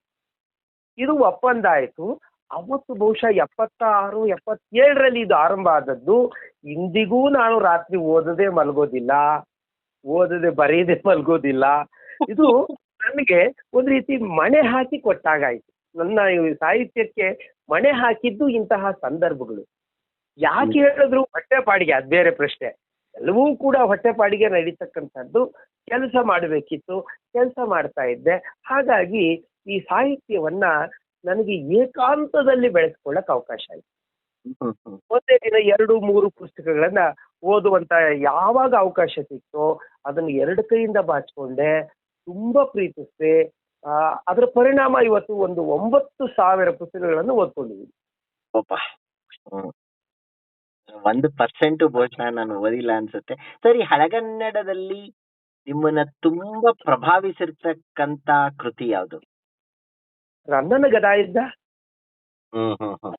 ಹೇಳಿ, ಅದರ ಒಂದು 2-3 ವಿಶೇಷತೆಗಳು, ನಿಮ್ಮನ್ನ ಹೇಗೆ ಅದು ಪ್ರಭಾವ ಮಾಡುತ್ತೆ? ಅದರಲ್ಲಿ ಬಹಳ ಮುಖ್ಯವಾಗಿ ನೋಡಿ, ನಮ್ಗೆ ಯಾರಾದ್ರೂ ಸತ್ರೆ ಉಳೋದು ಅಂತ ಪ್ರಶ್ನೆ ಬಂದಾಗ ಗಂಡಸರಳು. ನಮಗ್ ಗೊತ್ತಿರೋದು ನಮ್ಗೆಲ್ಲ ಬಾಲ್ಯದಿಂದ ಚಂದ್ರಮತಿಯ ಪ್ರಲಾಪ. ಹರಿಶ್ಚಂದ್ರ ಕಾವ್ಯದಲ್ಲಿ ಚಂದ್ರಮತಿ ಲೋಹಿತಾಶ್ವನಿಗಾಗಿ ಹತ್ತಿದ್ದು.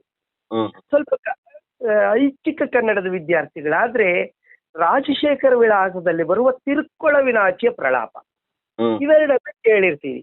ಬಿಟ್ಟು ಪ್ರಲಾಪ ಎಲ್ಲಿ ಕೇಳ್ತೀರಿ ನೀವು? ಪ್ರಲಾಪ ನೋಡ್ಬೇಕು ಅಂದ್ರೆ ಗದಾಯುದ್ಧ ಓದ್ಬೇಕು, ಒಬ್ಬ ಗಂಡಸು ಹೇಳೋದನ್ನ.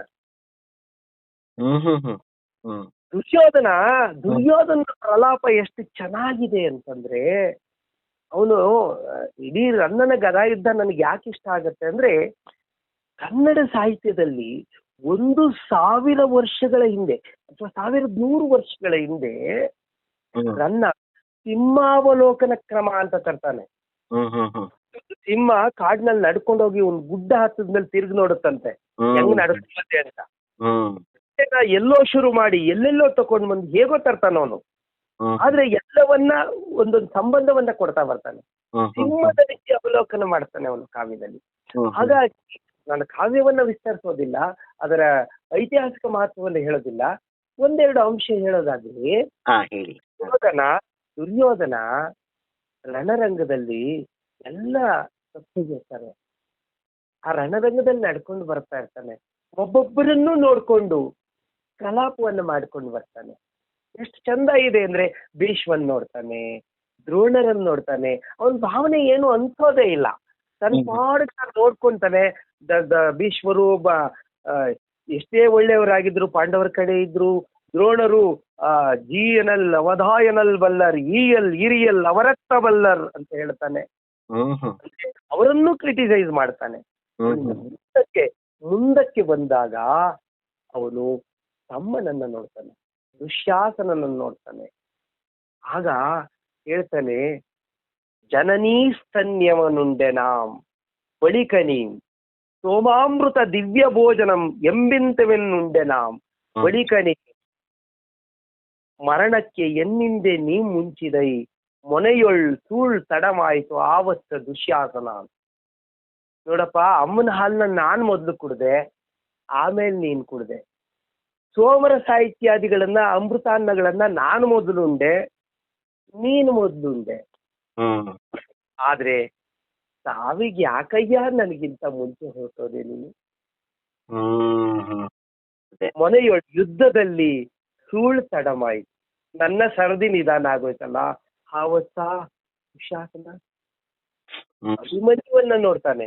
ಅಭಿಮನ್ಯುವನ್ನ ನೋಡಿದಾಗ ಅವನಿಗನ್ಸುತ್ತೆ ತಾನೆಲ್ಲ ಮೋಸದಿಂದ ಕೊಂದಿರ್ಬೋದು, ಆದ್ರೆ ಸಾವು ಬಂದ್ರೆ ಇಂತಹ ವೀರ ಸಾವು ಬರಬೇಕು, ನಿನ್ನಂತಹ ವೀರ ಸಾವು ನನಗೆ ಬರಲಿ ಮಗು ಅಂತ ಹೇಳಿ ಅಭಿಮನ್ಯುವಿಗೆ ನಮಸ್ಕಾರ ಮಾಡ್ತಾನೆ. ಹಾಗಾಗಿ ನಾವು ದುರ್ಯೋಧನನ ದುರಂತ ನಾಯಕ ಅನ್ನೋದು ಈ ನಿಟ್ಟಿನಲ್ಲಿ. ಮುಂದೆ ಬರ್ತಾನೆ, ಕರ್ಣನನ್ನ ನೋಡ್ತಾನೆ. ಕರ್ಣನನ್ನ ನೋಡಿದ ತಕ್ಷಣ ಅವನಿಗೆ ಎಷ್ಟು ದುಃಖ ಆಗ್ಬಿಡತ್ತೆ ಅಂದ್ರೆ, ಆನರಿವೆಂ ಕೃತೆಯರಿವಳ್ ದಾನವ ರಿಪುವರಿವನ್ ಅರ್ಕನರಿವಂ ದಿವ್ಯಜ್ಞಾನಿ ಸಹದೇವನರಿವಂ ನೇನಾರ್ಗೆಂದು ಆರು ಮರಿಯ ರಂಗಾಧಿಪತಿ. ನೀನ್ ಯಾರು ಅಂತ ನನಗ್ ಗೊತ್ತಯ್ಯ. ಕೃತೆ ಕುಂತಿ ಗೊತ್ತು, ದಾನವರಿಪು ಕೃಷ್ಣನಿಗ್ ಗೊತ್ತು, ಅರ್ಕ ಸುರಿಂಗ್ ಗೊತ್ತು, ದಿವ್ಯಜ್ಞಾನಿಯಾದ ಸಹದೇವಂಗ್ ಗೊತ್ತು. ನೀನ್ ಯಾರಿಗೆ ಅಂತ ಯಾರು ಗೊತ್ತಿರಲಿಲ್ಲ. ನೀನ್ ನನ್ನ ಅಣ್ಣ ಅಂತ ನನಗ್ ಗೊತ್ತು. ಅದಕ್ಕೆ ಹಿಂದೆ ಎಲ್ಲ ಕಥೆಯನ್ನ ನೆನೆಸ್ಕೊಳ್ತಾನೆ. ಹಾಗೆ ಹೇಳ್ತಾನೆ, ಮುಂದೆ ಹೇಳ್ತಾನೆ, ನೆಲಕಿರಿವೆನೆಂದು ಬಗೆವಿರೇ ಛಲಕಿರಿವೆಂ ಈನ ಸುತನನ್ ಕೊಲಿಸಿದ ಈ ನೆಲಂ ಪಾಳ್ನೆನ ಮೆನಗೆ. ಎಂತ ಮಾತು! ನೆಲಕ್ಕೆ ನಾನು ಹೋರಾಡ್ದೆ ಅಂತ ತಿಳ್ಕೊಂಡ್ರ, ಛಲಕ್ಕೆ ಹೋರಾಡ್ದೆ ನಾನು ಮಹಾಭಾರತದಲ್ಲಿ. ಈ ಸುತನಾದ ಕರ್ಣನನ್ನ ಕೊಲಿಸಿದ ಈ ನೆಲ ಇದೆಯಲ್ಲ, ನನಗೆ ಸಾಮ್ರಾಜ್ಯ ಲಕ್ಷ್ಮಿ ಅಲ್ಲ, ಪಾಳ್ನೆಲ. ಪಾಳ್ನೆಲ ಅಂದ್ರೆ ಹಳಗನ್ನಡದ ಸುಡುಗಾಡು ಅಂತ. ಕರ್ಣನಿಲ್ಲದ ನೆಲ ನನಗೆ ಸುಡುಗಾಡು ಅಂತ ಹೇಳ್ಕೊಳ್ತಾನಲ್ಲ, ಎಂತ ಅದ್ಭುತ! ಅದಕ್ಕೆ ಎಷ್ಟು ಚಂದ ಹೇಳ್ತಾರೆ. ರನ್ನನ ಶಬ್ದವೇ ಹಾಗೆ. ರನ್ನನ ಶಬ್ದ ಹೇಗೆ ಅಂದ್ರೆ, ಗದೆ ಗದೆ ಗಟ್ಟಿಸೆ ಪುಟ್ಟಿದ ಕಿಡಿಗಳ್ ಪದಗಳ್. ನೋಡಿ ಎಷ್ಟು ಚೆನ್ನಾಗಿದೆ. ಗದೆ ಗದೆ ಹೊಡೆದಾಗ ಆ ಕಿಡಿ ಹಾರುತ್ತಲ್ಲ, ಆ ಕಿಡಿಗಳೇ ಪದಗಳು. ಅದಕ್ಕೆ ಅವನು ಹೇಳ್ತಾನೆ, ಒಂದು ದುರ್ಯೋಧನ ಕಡೆಯಲ್ಲಿ ಔತ್ಕೊಂಡಿರ್ತಾನೆ. ಔತ್ಕೊಂಡಿದ್ದಂತ ಸಂದರ್ಭದಲ್ಲಿ ಭೀಮ ಒಂದು ಅಟ್ಟಹಾಸವನ್ನ ಮಾಡ್ತಾನೆ, ಆ ಸಿಂಹನಾದವನ್ನ ಮಾಡ್ತಾನೆ. ಆ ಸಿಂಹನಾದವನ್ನು ಮಾಡಿದ ಪದ್ಯ ಎಲ್ಲರೂ ಹೇಳ್ತಾರೆ. ಆರವಮಂ ನಿರ್ಜಿತ ಕಂಠೀರವರವಮಂ ನಿರಸ್ತಗನರವಮಂ ಗೋಪಾರುಣ ನೇತ್ರಂ ಕೇಳ್ದು ಆ ನೀರೊಳಗಿರ್ದು ಬೆಮರ್ತನ್ ಉರಗ ಪತಾಕ. ಹ್ಮ್ ಹ್ಮ್ ಹ್ಮ್ ಆ ಭೀಮನ ಅಟ್ಟಹಾಸವನ್ನು ಕೇಳಿ ಯಾವ ದುರ್ಯೋಧನ ನೀರಿನೊಳಗಿದ್ದು ಬೆವತು ಬಿಟ್ಟನಂತೆ, ಜಲಸ್ತಂಭನ ವಿದ್ಯೆಯಲ್ಲಿ ಇದ್ಕೊಂಡು. ಹ್ಮ್ ಹ್ಮ್ ಹ್ಮ್ ಹ್ಮ್ ಆ ಭೀಮನ ಅಟ್ಟಹಾಸಕ್ಕೆ ಜೀವ ಜಲ ಎಲ್ಲವೂ ಕೂಡ ಕೊತ ಕೊತ ಅಂತ ಕುದ್ದು ಬಿಡ್ತಂತೆ. ಹ್ಮ್ ಹ್ಮ್ ಹ್ಮ್ ಕುದ್ದದಕ್ಕೆ ಅದ್ರೊಳಗೆ ಇರ್ತಕ್ಕಂಥ ಜೀವಗಳೆಲ್ಲ ಬೆಂದೋದುವಂತೆ. ಅಂದ್ರೆ ಅವೆಲ್ಲ ಬೆಂದೋಗುವಾಗಿ ಒಂದು ಬೆವತದ್ದೇನು ದೊಡ್ಡ ವಿಚಾರ ಅಲ್ಲ, ಆ ಪ್ರಶ್ನೆ ಬೇರೆ. ಅಂದ್ರೆ ಅದು ಅಟ್ಟಹಾಸ ಆಗಿತ್ತು ಅಂತ ಹೇಳಿ. ಯಾಕೆ ನಾ ಇದನ್ನೆಲ್ಲ ಹೇಳ್ತಾ ಬರ್ತೀನಿ ಅಂದ್ರೆ, ರನ್ನ ಅಂತಹ ಅದ್ಭುತವಾದ ಚಿತ್ರಣವನ್ನ ನಮಗ್ ಕೊಡ್ತಾನೆ. ಪಂಪ ಕೊಡ್ತಕ್ಕಂತಹ ಗಾಂಭೀರ್ಯ ಬೇರೆ. ಹಾ, ನನ್ನ ಮುಂದಿನ ಪ್ರಶ್ನೆ ಅದೇ ಇತ್ತು ಸರ್. ರನ್ನನ್ ಬಗ್ಗೆ ತುಂಬಾ ಹೇಳಿದ್ರಿ. ಪಂಪ ಮತ್ತೆ ಕುಮಾರವ್ಯಾಸನ್ನ ಸುಮಾರು ಜನ ಕಂಪೇರ್ ಮಾಡ್ತಾರೆ. ಸೊ ನಿಮ್ಮ ಅನಿಸಿಕೆ ಏನು ಅವರಿಬ್ಬರ ಬಗ್ಗೆ? ಅದನ್ನ ಹೇಳಕ್ ಮುಂಚೆ ಕುವೆಂಪು ಅವ್ರ ಮಾತು ಹೇಳ್ಬಿಡ್ತೀನಿ. ಹಾ, ರನ್ನ ಬಗ್ಗೆ ಬಹಳ ಚಂದ ಹೇಳ್ತಾರೆ ಕುವೆಂಪು. ಓಕೆ. ರನ್ನನಿರುವ ಕನ್ನಡಕ್ಕೆ ಅನ್ಯರಿಂದ ಬಹುದೇ ಧಕ್ಕೆ, ವಾವ್. ಬರೀ ಕವಿಯೇ ಸಿಡಿಲ ಚಕ್ಕೆ. ಕುವೆಂಪು ಅವ್ರ ಮಾತು. ಹ್ಮ್ ಹ್ಮ್ ಬರೀ ಕವಿ ಅಲ್ಲಪ್ಪ, ಸಿಡಿಲ ಚಕ್ಕೆ ಅಂತ. ಮತ್ತೆ ರಿಪೀಟ್ ಮಾಡ್ಬಿಡಿ. ಹ್ಮ್. ರನ್ನನಿರುವ ಕನ್ನಡಕ್ಕೆ ಅನ್ಯರಿಂದ ಬಹುದೇ ಧಕ್ಕೆ, ಬರಿಯ ಕವಿಯೇ ಸಿಡಿಲ ಚಕ್ಕೆ.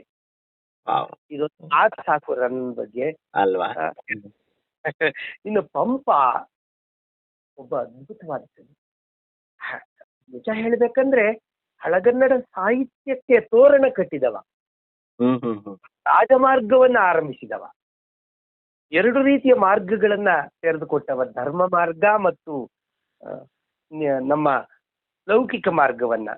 ಧರ್ಮ ಮಾರ್ಗದಲ್ಲಿ ಜೈನ ಧರ್ಮದ ಕೃತಿಯೊಂದನ್ನು ಬರೆದು, ಲೌಕಿಕ ಮಾರ್ಗದಲ್ಲಿ ಸಾಮಾನ್ಯರ ಕಥೆಯನ್ನು ಬರೆದ. ಅವನ ಆರಿಸಿಕೊಂಡದ್ದು ಮಹಾಭಾರತದ ಕಥೆಯನ್ನ. ಪಂಪ ಭಾರತ ವಿಕ್ರಮಾರ್ಜುನ ವಿಜಯ ಅಂತ. ಅವನ ಒಬ್ಬ ಅವನ ದೊರೆ ಇದ್ದಾನೆ, ಅರಿಕೇಸರಿಯನ್ನು ಕುರಿತಂತ ಪದ್ಯ.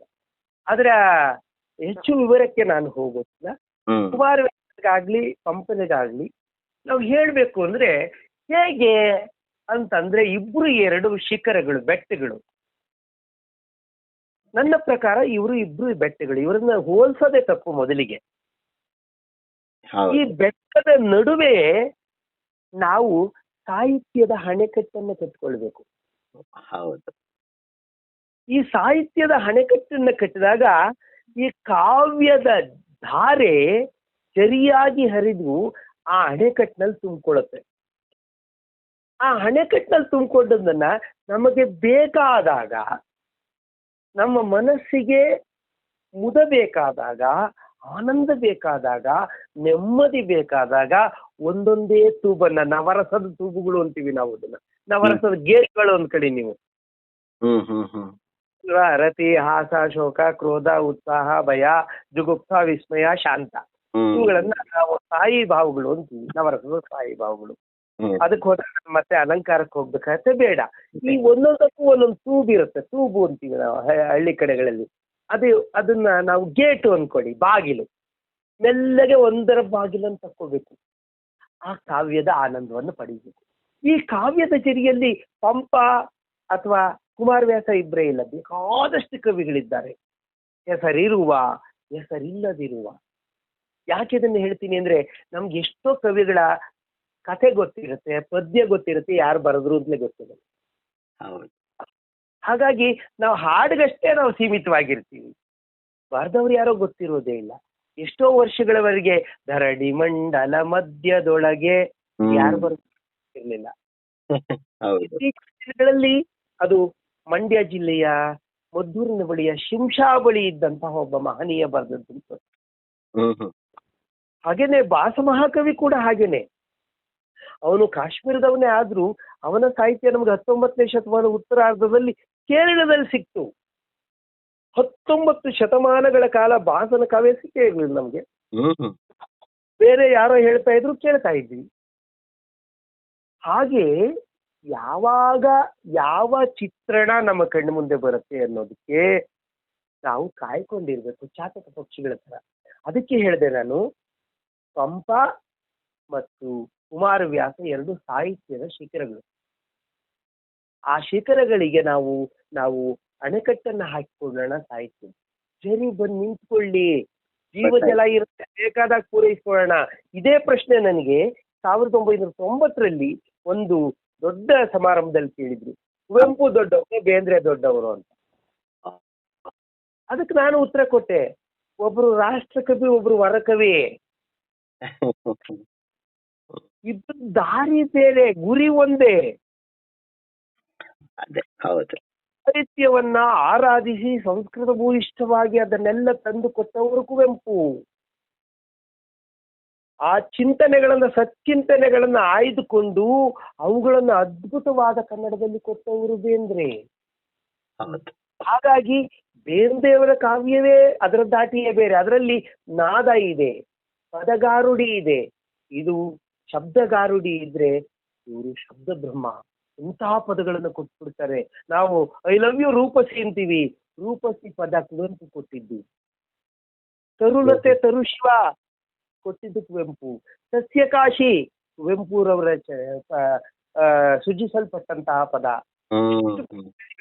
ಅಂದ್ರೆ ನಾವು ಏನನ್ನ ತಕೊಳ್ತೀವಿ, ಯಾರಿಂದ ತಕೊಳ್ತೀವಿ ಅನ್ನೋದು ಎಷ್ಟು ಮುಖ್ಯನೋ ಅದರಲ್ಲಿ ಎಷ್ಟನ್ನು ನಾವು ಅನುಸರಿಸ್ತೀವಿ ಅನ್ನೋದಷ್ಟೇ ಮುಖ್ಯ.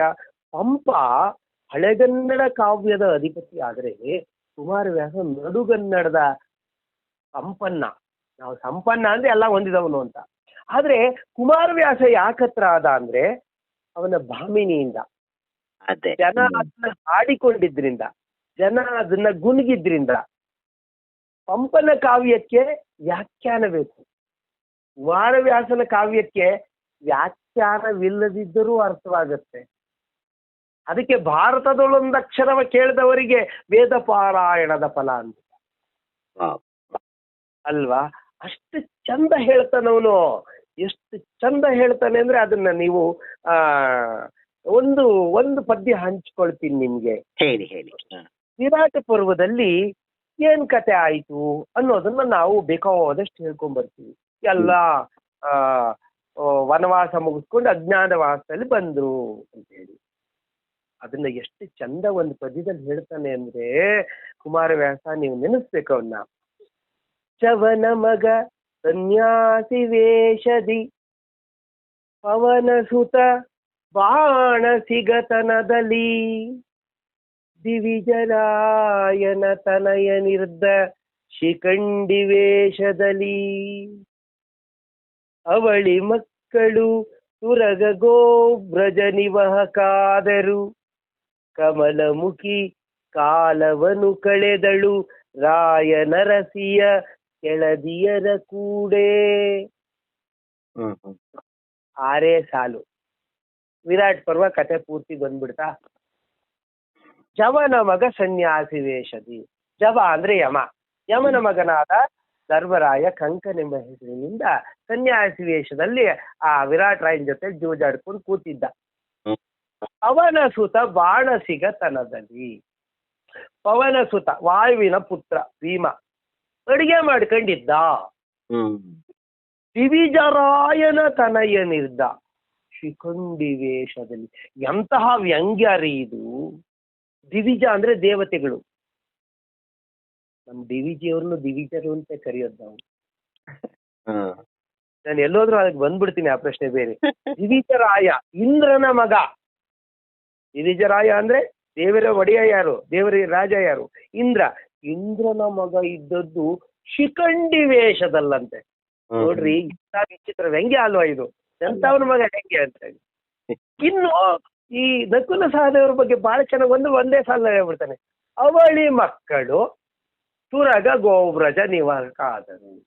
ಈ ಅವಳಿ ಮಕ್ಕಳಿದ್ರಲ್ಲ, ಎಳಸ್ಗಳು, ಅವರು ಒಬ್ಬ ಕುದುರೆ ಕಾಯ್ಕೊಂಡಿದ್ದ, ಒಬ್ಬ ಗೋವು ಕಾಯ್ಕೊಂಡಿದ್ದ. ತುರಗ ಗೋವ್ರಜ ನಿವಾಹ ಸಮೂಹವನ್ನ ಮಂದೆ ಕಾಯ್ಕೊಂಡಿದ್ರು.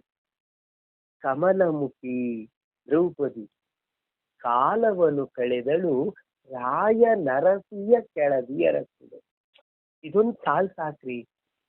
ಏಕ್ ಕಾಲ ಕಳೆದ್ಲು ಅಂದ್ರೆ ಸುಖವಾಗಲ್ಲ.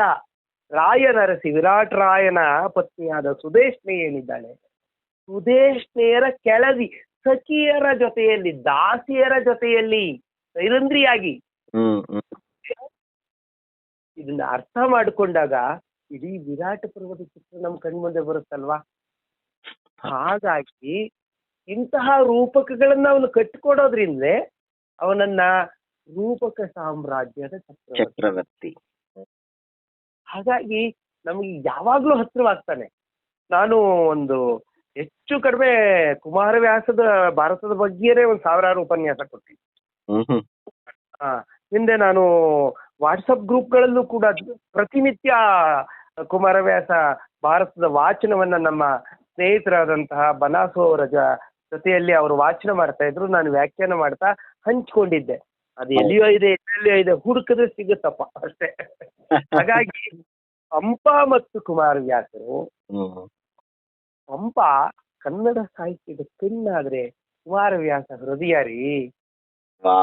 ಸಾಕು ಸರ್, ಈ ಮಾತು ಸಾಕು ಸರ್. ಈಗ ಹತ್ರ ಆಗತ್ತೆ, ಒಂದು ಪಾಂಡಿತ್ಯ ಹತ್ರ ಆಗತ್ತೆ, ಒಂದು ಮನಸ್ಸಿಗೆ ಹತ್ರ ಆಗತ್ತೆ. ಹೌದು. ಈಗ ಹಳಗನ್ನಡದ ಬಗ್ಗೆನೇ ನಾವು ಮಾತಾಡ್ತಿರೋದ್ರಿಂದ ನನಗೆ ಸಡನ್ ಆಗಿ ನಿಮ್ಗೊಂದೆರಡು ಸವಾಲು ಕೊಡಬೇಕು ಅನ್ಸಿದೆ. ಯಾಕಂದ್ರೆ ಬೇರೆ ಯಾರಿಗೂ ಬಹುಶಃ ನನ್ನ ಬಂಧು ವರ್ಗದಲ್ಲಿ ಸ್ನೇಹಿತರಲ್ಲಿ ಈ ಸವಾಲನ್ನು ಕೊಡಕ್ಕಾಗೋದಿಲ್ಲ.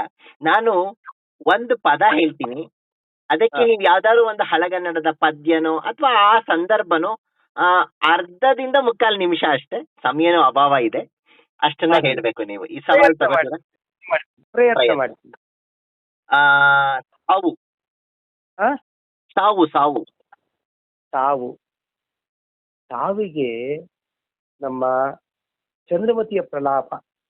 ತನೆಯನೆಂಬತ್ತ ಒತ್ತಿಂಗೆ ಬಾರದಿರೆ ಮನನೊಂದುದು ಇದೇಕೆ ಎನ್ನ ಕಂದಂತಳುವಿದನ್ ಎಂದು ಸುಯ್ಯುತ್ತ ಮರುಗುತ್ತ ವಸುರಂ ಒಸೆದು ಕೊನೆವೆರಳ ಮುರಿದು ಕೊಳತ ತನುವ ಮರೆದಡಿಗಡಿಗೆ ಮನವನಾಲಿಸಿ ಮತ್ತೆ ಮನೆಯೊಡತಿ ಗಂಜಿ ಕಂದ ಬರುತ್ತಿರ್ಪದಾರಿಯಂ.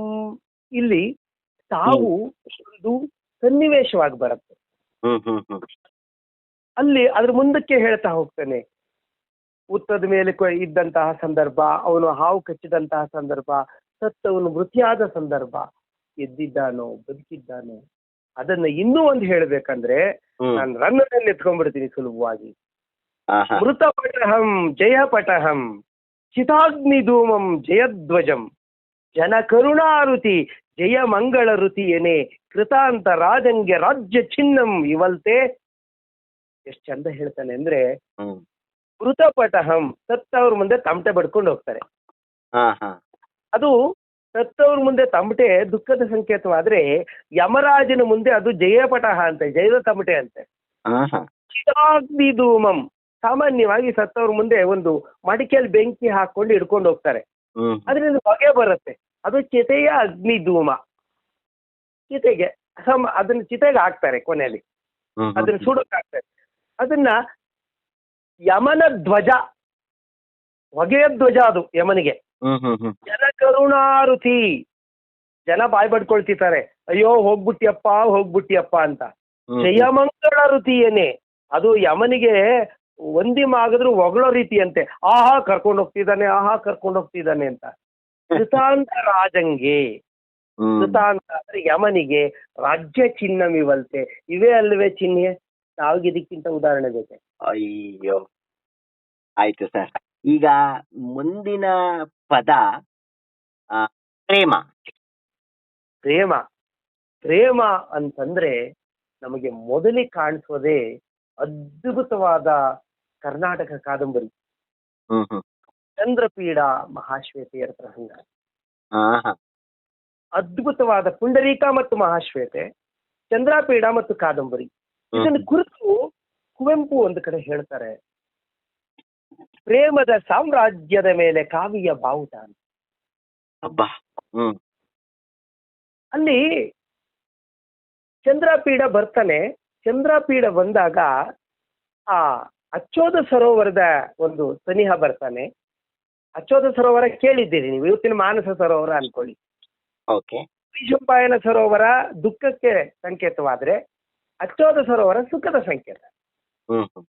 ಅದನ್ನ ಹತ್ರ ಬರ್ತಾ ಇದ್ದಾಗ ಅವನ ಆಯಾಸ ಆಗಿರುತ್ತೆ. ಆಯಾಸ ಆಗಿದ್ದಾಗ ಆ ಸರೋವರದ ಗಾಳಿ ಪ್ರೀತಿಯಿಂದ ಇವನನ್ನು ಹೇಗ್ ಕರೀತು ಅಂತ. ಕುಮುದ ರಜಂಗಳು ಪೊರೆದು ವಾಕ್ಕಣ ಜಾಲಮನ ಅಂತು ಕೂಡೆ ವಿಶ್ರಮಿಸಿ ತರಂಗ ಮಾಲಿಕೆಗಳು.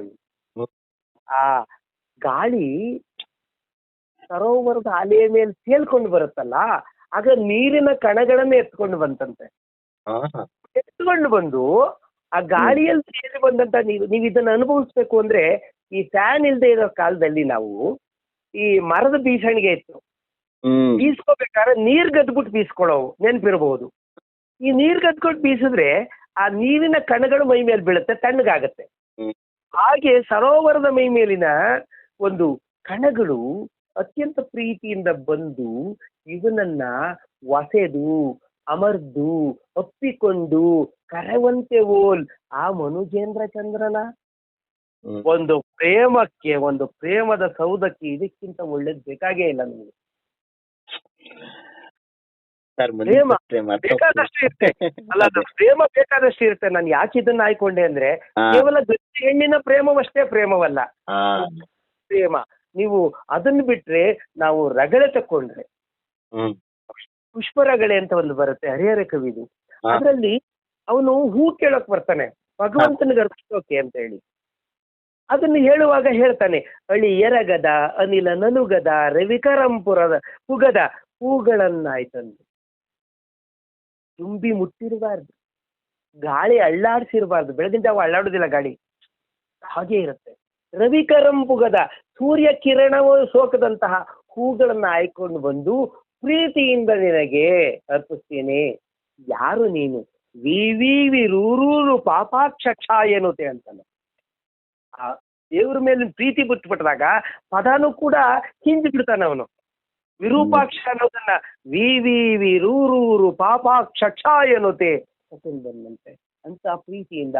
ಅದಕ್ಕೆ ಅವನು ಒಂದೊಂದು ಹೂವು ಕೇಳ್ತಾನೆ, ಅಮ್ಮ ಮಲ್ಲಿಗೆಯೇ ಸಂಪಿಗೆಯೇ ನಿನ್ನ ಹೂವನ್ನು ಕೊಡು, ನಾನು ಪ್ರೀತಿಯಿಂದ ನನ್ನ ವಿರೂಪಾಕ್ಷನಿಗೆ ಅರ್ಪಿಸ್ಬೇಕು. ಅಮ್ಮ ಕೀಳ್ತಾ ಇದ್ದೀನಮ್ಮ, ಏನು ಅನ್ಕೋಬೇಡ. ಇದು ರೀ ಪ್ರೀತಿ, ಇದು ಪ್ರಕೃತಿ ಪ್ರೀತಿ, ಇದು ಜೀವನ ಪ್ರೀತಿ. ಕೇವಲ ಗಂಡು ಹೆಣ್ಣಿನ ಪ್ರೀತಿ ಮಾತ್ರ ಪ್ರೀತಿ ಅಲ್ಲ, ತಾಯಿಗೆ ಮಗುವಿನ ಮೇಲೆ ಇರುವಂತಹ ಪ್ರೀತಿ. ಅದು ಕೂಡ ಕಾವ್ಯಗಳಲ್ಲಿ ಬೇಕಾದಷ್ಟು ಸಿಕ್ಕತ್ತೆ. ಸಂದರ್ಭಕ್ಕೆ ಇಷ್ಟ ಹೇಳಿದ್ದೀನಿ. Okay sir. ಇನ್ನೊಂದು ಬಹಳ ಚಾಲೆಂಜಿಂಗ್ ನನಗೀಗ ಹೊಳಿತು. ಎಲ್ಲ ನವರಸಗಳು ಇರುವಂತಹ ಯಾವ್ದಾದ್ರು ಒಂದು ರಚನೆ ಇದೆಯಾ? ಅಂದ್ರೆ ರಚನೆಯ ಭಾಗ. ರಚನೆಯ ಭಾಗ ಅಂತಂದ್ರೆ ನವರಸಗಳನ್ನ ಒಂದು ಪದ್ಯದಲ್ಲಿ ವ್ಯಕ್ತಪಡಿಸೋದಷ್ಟು ಸುಲಭ ಅಲ್ಲ. ಅಂದ್ರೆ ಹಲವಾರು ಜನ ಹೇಳ್ಕೊಳ್ತಾರೆ ಕಾವ್ಯ ಭಾಗದ ಒಳಗೆ ಇದನ್ನ ತರ್ತೇವೆ ಅಂತ. ಕೆಲವು ಕಡೆ ಅದನ್ನ ಪಾತ್ರ ಪ್ರವೇಶಿಕೆಯಾಗಿ ತರ್ತಾರೆ. ಪಾತ್ರ ಪ್ರವೇಶಿಕೆ ಅಂದ್ರೇನು? ಯಾವುದೋ ಒಂದು ದೃಶ್ಯದ ಒಳಗೆ ಆ ಪಾತ್ರಧಾರಿ ಆ ನವರಸದ ಭಂಗಗಳನ್ನ ಅಥವಾ ಭಂಗಿಗಳನ್ನ ಹೇಳ್ತಾ ಹೋಗುತ್ತೆ. ಅಂದ್ರೆ ಅದನ್ನ ನಾವು ನವರಾತ್ರಿಯಲ್ಲಿ ನವದುರ್ಗೆಯರ ಸ್ತೋತ್ರಗಳನ್ನು ಹೇಳುವಾಗ ಮಾಡ್ತಾ ಹೋಗ್ತೀವಿ. ಅದು ಶ್ಯಾಮಲಾ ದಂಡಕ ಆಗುತ್ತೆ, ಬಹಳ ಪ್ರಸಿದ್ಧವಾದದ್ದು. ಮಾತಾ ಮರಕತ ಶ್ಯಾಮದಿಂದ ಹಿಡಿದು ಅಲ್ಲೆಲ್ಲ ವಿಚಾರಗಳು ಬರ್ತವೆ. ಸರ್ವ ಯಂತ್ರಾತ್ಮಿಕೆ ಸರ್ವ ಮಂತ್ರಾತ್ಮಿಕೆ ಅಂತ ಹೇಳ್ಕೊಂಡು ಹೋಗುವಾಗ ಅವಳ ಎಲ್ಲ ರೂಪಗಳನ್ನ ನಾವು ನೋಡ್ತೇವೆ. ಹಾಗಾಗಿ ಅವಳ ರೂಪಿತವಾಗಿ ನೋಡಬಹುದೇ ಹೊರತು ಏಕಕಾಲದಲ್ಲಿ ಬಹಳ ಚಂದ ಹೇಳ್ಬೇಕು ಅಂತಂದ್ರೆ ಬಹುಶಃ ನಾವು ನಗ್ತಾ ಅಳೋದು, ಅಳ್ತಾ ನಗೋದು, ಇದು ಎರಡು ಸಂದರ್ಭದಲ್ಲಿ ಮಾತ್ರ ಸಾಧ್ಯ. ಒಂದು ಹುಟ್ಟು, ಮತ್ತೊಂದು ಸಾವು. ಹುಟ್ಟಿನಲ್ಲಿ ನೋವಿರುತ್ತೆ, ತಾಯಿ ಆದವಳು ತುಂಬಾ ನೋವನ್ನು ಅನುಭವಿಸ್ತಾಳೆ. ಆದ್ರೆ ಅದರ ಕೊನೆಯಲ್ಲಿ ನಗು ಇರುತ್ತೆ, ಮಗುವನ್ನು ನೋಡ್ತಾಳೆ. ಸಾವಿನಲ್ಲಿ ಹಾಗೇನೆ ನೋವಿರುತ್ತೆ, ಮಗು ಒಂದು ಚೇಷ್ಟೆ ಮಾಡಿದ್ರೆ ನಗು ಬರುತ್ತೆ. ಬದುಕು ಒಂದು ಇಷ್ಟೇ, ನಾವು ಆಯಾ ಕ್ಷಣಗಳಿಗೆ ವರ್ತಿಸ್ತೀವಿ. ಅದಕ್ಕೆ ವಿಭಾವ, ಅನುಭಾವ, ಸಂಚಾರಿ ಭಾವಗಳು ಅಂತ ಹೇಳ್ತೇವೆ. ಭಾವಗಳನ್ನು ನಾವು ಸಂಚಾರಿ ಭಾವಗಳ ದಾಸರಾಗಿದ್ದೇವೆ. ಒಂದು ಕ್ಷಣ ಇದ್ದಂತೆ ಇನ್ನೊಂದು ಕ್ಷಣ ಇರೋದೇ ಇಲ್ಲ ನಾವು. ಹಾಗಾಗಿ ನವರಸಗಳನ್ನು ಏಕಕಾಲದಲ್ಲಿ ಅನುಭವಿಸುವಂತಹ ಮಹಾರಸಿಕ ಆ ಭಗವಂತನೊಬ್ಬನೇ. ಅದಕ್ಕೆ ಒಳ್ಳೆ ಮನುಷ್ಯ ಯಾರು ಅಂತ ಕೇಳ್ತಾರೆ. ಅದಕ್ಕೆ ಬಹಳ ಚಂದದ ಉತ್ತರ ಒಂದು ಕಡೆ ಇದೆ. ಹುಟ್ಟದೇ ಇರೋ ಮನುಷ್ಯ, ಸತ್ತು ಹೋಗಿರೋ ಮನುಷ್ಯ, ಚಿತ್ರದಲ್ಲಿರೋ ಮನುಷ್ಯ ಅಂತ. ಇದನ್ನೊಂದು ಸಿನಿಮಾದಲ್ಲಿ ಕೂಡ ಅಳವಡಿಸ್ಕೊಂಡಿದ್ದಾರೆ. ಬಹಳ ಆಶೀರ್ವಾದ ಇದೆ. ಹಾಗಾಗಿ ನಾವು ನವರಸಗಳನ್ನ ಅಭಿನಯಕ್ಕಿಂತ ಆಸ್ವಾದನೆ ಮಾಡಬೇಕು. ಆಸ್ವಾದನೆ ನಮ್ಮ ಜೀವನದುದ್ದಕ್ಕೂ ನಡೆಯುತ್ತೆ. ಚೆನ್ನಾಗಿತ್ತು ಸರ್. ಇನ್ನೊಂದು ಇದೇ ತರದ ಇನ್ನೊಂದು ಪ್ರಶ್ನೆ ಕೇಳ್ಬಿಟ್ಟು ಮುಂದಕ್ಕೆ ಹೋಗೋಣ. ಈ ಆಗ್ಲಿ. ಪ್ರಕೃತಿಯ ಹಲವು ಆಯಾಮಗಳಾದಂತಹ ಇವಾಗ ಸೂರ್ಯೋದಯ, ಸೂರ್ಯಾಸ್ತ, ಮಳೆ, ಬಿಸಿಲು, ಚಳಿ, ಗಾಳಿ ಇವೆಲ್ಲ ಇರುವಂತ ಒಂದು ಪದ್ಯ ಇದೆಯಾ ಹಳೆಗನ್ನಡದಲ್ಲಿ? ಅದು ಬೇಕಾದಷ್ಟಿದೆ. ಹಳೆಗನ್ನಡದಲ್ಲೂ ಇದೆ, ಹೊಸಗನ್ನಡದಲ್ಲೂ ಇದೆ. ಎಲ್ಲ ಕಡೆ ನಾವು ಸೂರ್ಯೋದಯ ಸೂರ್ಯಾಸ್ತ ಇಲ್ಲ ಅಂತ ಹೇಳೋ ಹಾಗೆ ಇಲ್ಲ. ಯಾವ ಸಾಹಿತ್ಯದಲ್ಲಿ ಹಳೆಗನ್ನಡ, ನಡುಗನ್ನಡ, ಹೊಸಗನ್ನಡ ಎಲ್ಲರ ಕನ್ನಡದಲ್ಲಿದೆ. ಬಹಳ ಸರಳವಾಗಿ ನಾನು ಇದನ್ನು ವಿವರಿಸ್ತೀನಿ. ಯಾಕಂದ್ರೆ ಹಳೆಗನ್ನಡದಲ್ಲಿ ಹೇಳಿ ವಿವರಿಸೋದಕ್ಕಿಂತ ಹೊಸಗನ್ನಡದ್ದೇ ಒಂದೆರಡು ಹೇಳ್ಬಿಡ್ತೀನಿ. ಕುವೆಂಪು ಅವರ ಪಾಲ್ಗುಣ ರವಿ ದರ್ಶನಕ್ಕೆ ಅಂತ. ಪಾಲ್ಗುಣ ರವಿ ದರ್ಶನಕ್ಕೆ ಅನ್ನೋದು ಅದ್ಭುತವಾದ ಒಂದು ಕೃತಿ. ಅದು ಹಳೆಗನ್ನಡದ ರೀತಿಯಲ್ಲೇ ಇರುವಂತ ಪದ್ಯ, ಅದಕ್ಕೆ ಆರಿಸ್ಕೊಂಡಿದ್ದೀನಿ. ಶಿವ ಮಂದಿರ ಸಮ ವನ ಸುಂದರ ಸುಮ ಶೃಂಗಾರದ ಗಿರಿ ಶೃಂಗಕ್ಕೆ ಬಾ ಪಾಲ್ಗುಣ ರವಿ ದರ್ಶನಕ್ಕೆ. ಕುಂಕುಮ ವೇದಿಯ ದಿಕ್ಕಟ ವೇದಿಯೋಳು ಕುಳಿಯಲಿ ಮಿಂದೇಳುವನು ಕೋಟಿ ವಿಹಂಗಮ ಮಂಗಳ ರವ ರಸ ನೈವೇದ್ಯಕ್ಕೆ ಮುದ ತಾಳುವನು. ಚಿನ್ನದ ಚೆಂಡೆನೆ ಮೂಡುವನು ಹೊನ್ನಿನ ಹೊಯ್ನೀರ್ ನೀಡುವನು ಸೃಷ್ಟಿಯ ಹೃದಯಕ್ಕೆ ಪ್ರಾಣಾಗ್ನಿಯ ಹೊಳೆ ಹರಿಯಿಸಿ ರವಿದಯ ಮಾಡುವನು. ಎಂತ ಸಾಲು! ಮೈ ಜುಮ್ಮನೆ. ಸೂರ್ಯ ಹುಟ್ಟುತ್ತಾ ಇದ್ದಾಗ ಕೆಂಪು ರಾಗ ಇದೆಯಲ್ಲ, ಅದು ಕುಂಕುಮ ಧೂಳಿಯ ದಿಕ್ಕತ ವೇದಿಕೆ.